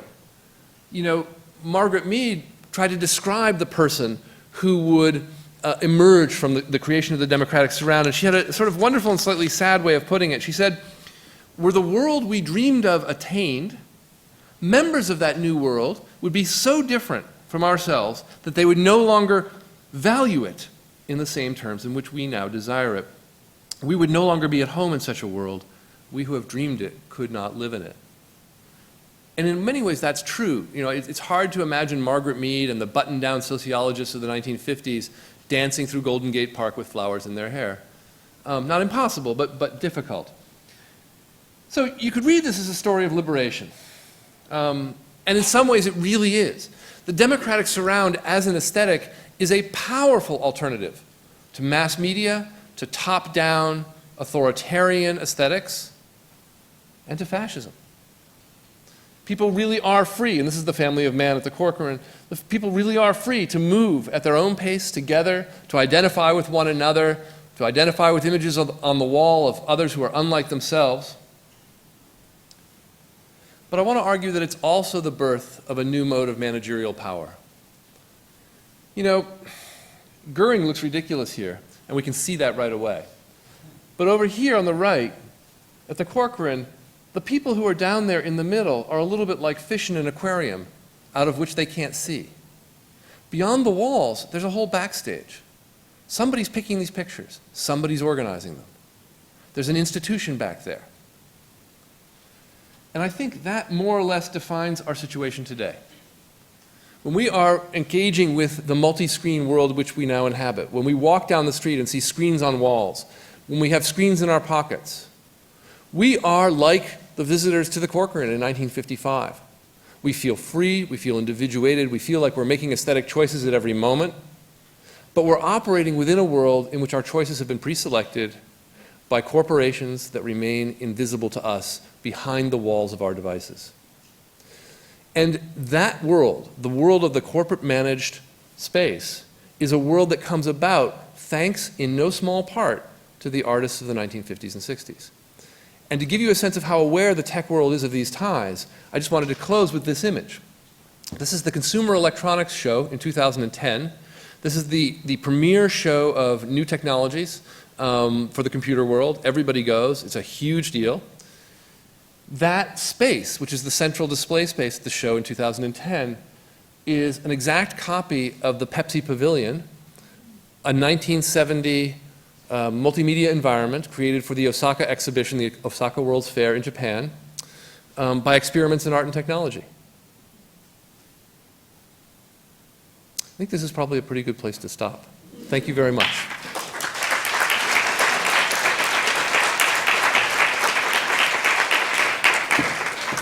So I want to invite our speakers up to sit and give the audience a chance to ask questions of anyone or anything. And maybe we could turn up the lights. Turn up the lights, please. Yeah, they were Yeah. off this morning. They've been on all the other sessions.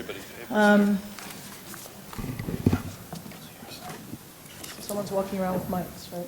I've got your papers over here, by the way. Sorry.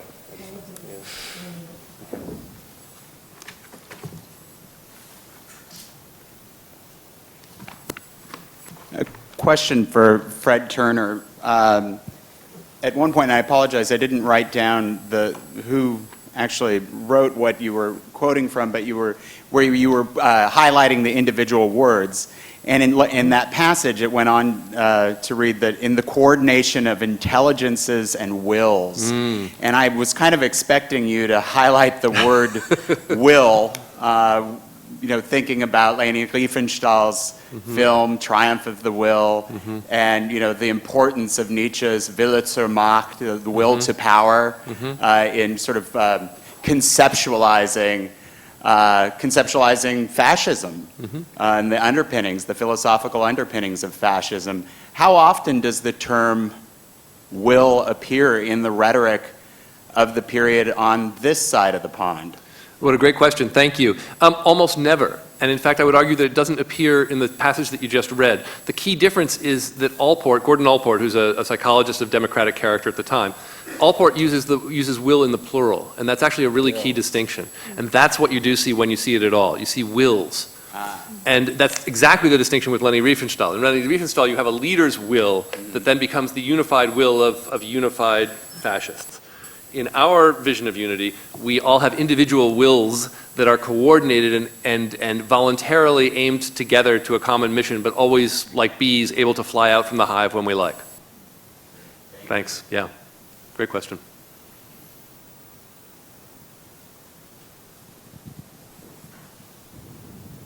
Thank you. This is a question for the for the panel in general, from someone who studies 19th century networks. Of course, studying network is studying things that happened. It's studying a networked aesthetics. It's tracking objects in motion. All of this posing its own research challenges.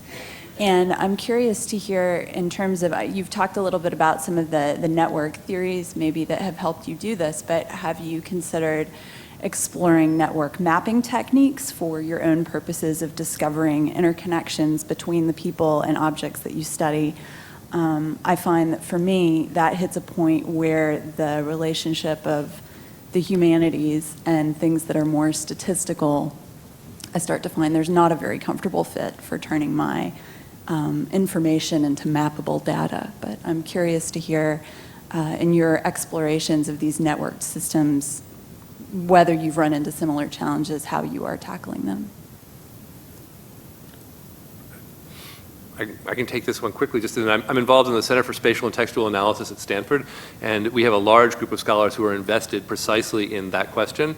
But like you, I have not actually found that digitizing the networks that I study helps me learn a lot more about them. Honestly, the networks that I study are, with a number of, the numbers of things to be linked are, probably under 100, and I can do that pretty well in a Microsoft Word file, and that's plenty. That's plenty. The kinds of projects that I think are more successful are ones where there are very large data sets that would not otherwise be linkable together. So we have maps of the American West that look at the same landscape over a 100-year period, and each 5 years there's a new map. Syncing that digitally is much more effective. I couldn't do that in my head. But the kinds of networks that I study, things and people, I really can do it on paper. Is this on? Yeah. Sorry. I have more answers, or we can move on. We're such a nice panel. Yeah. Yeah. Okay, I have a question for Estelle. I was really intrigued by one of the last images you showed of all of the microfilms stacked up in a kind of warehouse space. So I was curious if you've been thinking at all about the kind of architectures or other physical spaces that were built in order to accommodate these new microfilm technologies and the other ways in which the material outside of film had to produce other sorts of materials and spatial relationships.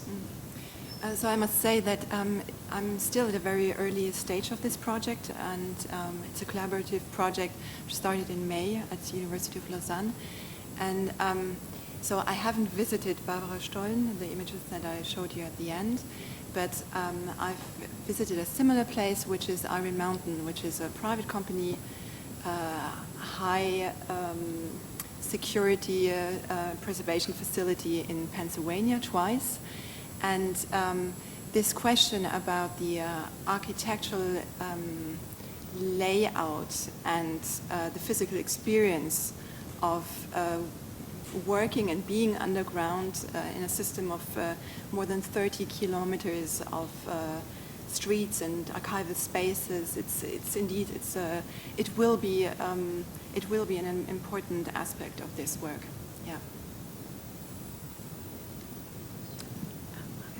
Hi, thanks so much for a really wonderful panel. I wanted to ask something that I think this panel brought up explicitly, but does relate, I think, to many of the things that we've been talking about here and yesterday, which is I think part of the provocation of the conference is, and kind of the political promise of it as well, is to shift our notions of value and what we pay attention to in our objects of study and things, which your comments really brought out very nicely.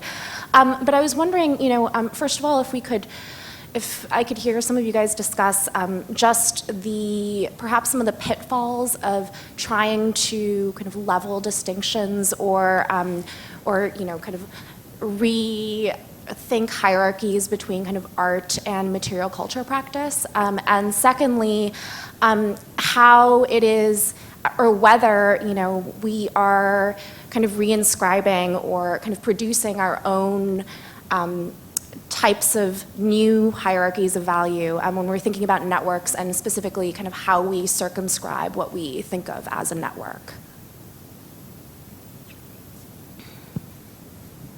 I mean, I think in every generation we make choices about what we value, and so to take the case of photography, for instance, photography has always functioned as a medium of abundance, and that is its medium specificity, is overproduction, is surplus, is circulation that you can't keep up with. I don't know that there would be ever a digital technique to map all of the photographs that Magnum made and circulated and published and all of that. I actually think that might be too overwhelming.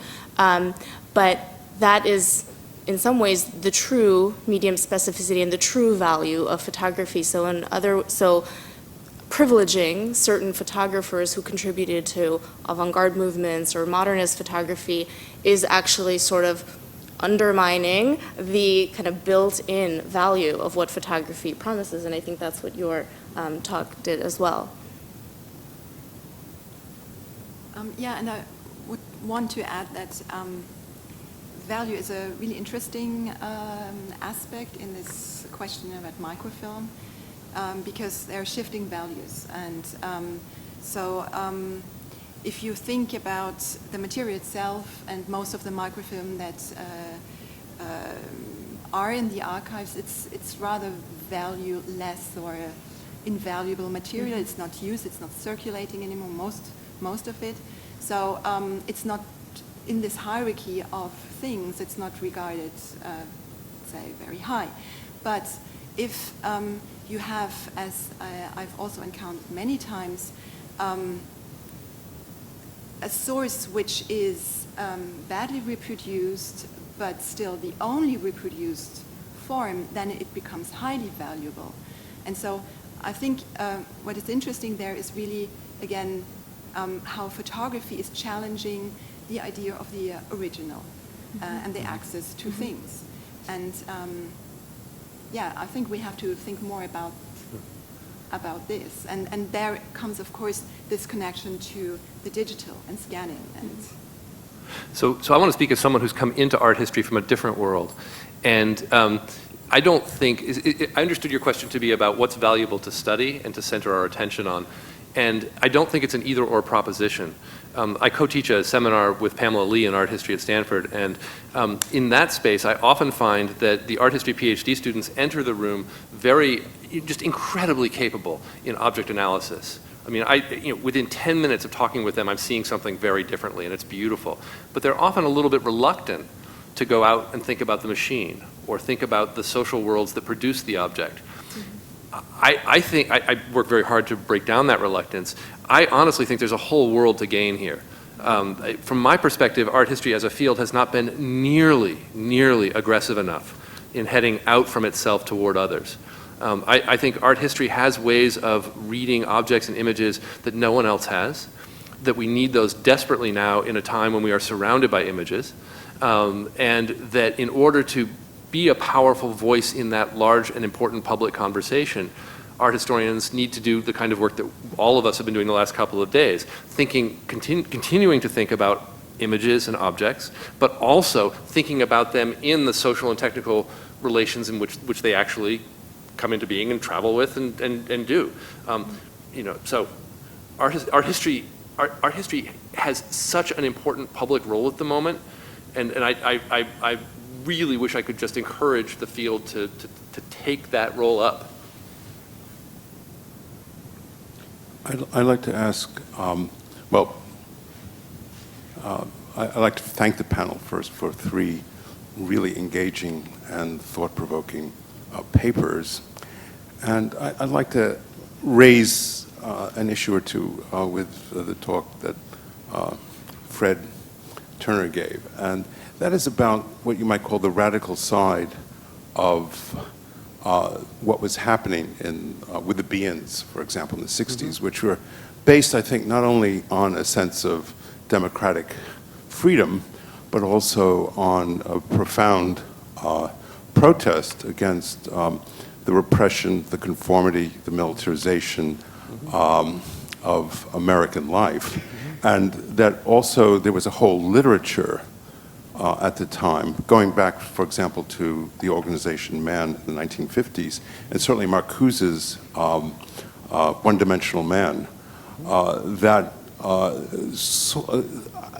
didn't use the word democratic coordination, but saw the repressive and authoritarian aspects of American democracy. So I very much agree with that. And you know, I've talked about the be-ins in 2 different settings, one in the democratic surround and then in my other book, From Counterculture to Cyberculture, and I know the literature really well. Couple points to make. The first point to make is that by the time we get to the be-ins, there are in fact 2 modes of protest that are actually competing with each other in the Bay Area. One we can think of as New Left, very much doing politics to change politics. The other, which I think you can find more alive in the human be-in, is a mode that turns away from politics, that drives the rise of commune building. I mean, this is the largest wave of commune building in all of American history from 66 to 73, and a lot of it comes right after the human be-in. And in that second mode, which I think dominates the human be-in, protest is seen as a matter of personality change. We must become a new kind of person. We must not be the rigid autocrats of the organization. We must not be the authoritarians who've brought us to the edge, brought us toward the Vietnam War, who've brought us to the edge of nuclear Armageddon. We have to precisely not be those people. Now, the story that I inherited in American history was that the generation of the 1960s was the first to make the political personal. That's not accurate. The first to make the political personal was the generation of the 40s, whom the generation of the 60s were reading. And the turn toward the open modes of personality that we associate with rebellion in the 1960s actually begins in the 1940s. I have a question for Fred Turner as well. I really enjoyed your talk, and I was struck with your point about art historians reaching well beyond art history and offering what they can offer in terms of visual analysis, et cetera, to other fields. And I wonder if one meeting ground for that would be around some of the structures that you pointed to that we can imagine lurking behind the world of screens, Facebook being such a great example, but also other areas where architectures of various kinds come together with design technologies. It's a really long way for me to say when you showed us the floor plan from the 1942 MoMA exhibition, what came to me immediately was the floor plan for IKEA. Oh, great, of course. So the ultimate in democratic shopping, yeah. The ultimate democratic shopping, and I think it's such it's uncanny how much it resembles the plan of that exhibition when you walk through an IKEA showroom. Yeah. So it seems to me that there's room here too for thinking not just about the co-opting of ideas of a field of vision of a democratic surround through analysis of the world of screens that we inhabit today, but also how worlds of architecture that are also coupled with inherently capitalist structures are also implicated in the broader world that you've sketched for us. I completely agree, and I think my colleagues have actually made that point exceptionally well in their papers. You know, when you think about the history of microfilm, it is an aesthetic history, but it's also a history of infrastructure, a history of rationalization. And I think this is in the same way with photography. You think about it perhaps as an act of individual genius, but when you dig into its roots, you see that it is in fact integrated into a larger technocratic and often commercial and capitalist enterprise. I think one of the things that art historians can bring to that discussion is they can bring precisely that kind of critique. They can show how aesthetics are being mustered for the development of infrastructures that serve some builders and not others. That's something that you know, coming from a world of the study of technology, I can't tell you how aesthetically illiterate most of my world is, and yet how powerful aesthetics are in that world for shaping things. Facebook knows this very, very well. At my university, if you want to study the design of interfaces for the production of enhanced interactivity, you can make a tremendous amount of money. And art historians understand how interfaces work, how visual genres get formed, how they become powerful, and linking that kind of critique to a critique of infrastructure and of architecture as the basis of things like computer infrastructure, code infrastructure, allows folks, I think, in this field to make a very powerful public contribution that just about nobody else can make. Over dinner last night, I had said that we were also going to be the capitalist aesthetics panel. And so I kind of appreciate that you identified this question of the mall, et cetera, because again, it's not just about what objects you put in the tent to make the tent bigger. It's also thinking about, and this is something that people like Benjamin were very aware of. I mean, so was the Frankfurt School on the other side, not having any tolerance for any of it. But Benjamin really tried to outline the idea that in this, you know, that capitalism delivered a certain kind of aesthetic, and that aesthetic, you know, he was a Marxist. He actually thought you'd pass through it in some measure to the next phase, but he also thought it did something and produced something that we need at least to grapple with and understand. It's not that we, by studying it, embrace it or endorse it. And I think what we got here is a set of objects that are interesting, engaging, visually, I think, significant, and also that allow us to, I hope, ask new questions of new materials and look at the connections, I think, between the people who make them, the people who consume them, and, in a sense, the modes and forms of representation themselves. So I see Amelia here, so we want to thank our speakers and the audience for being here, and we get to have lunch, and please return here by 1:30 for the graduate lightning round. So for those who have attention deficit disorder, having lived in a world of screens, you will only have to listen to people speak for like 5 minutes. So please join us then. Thanks.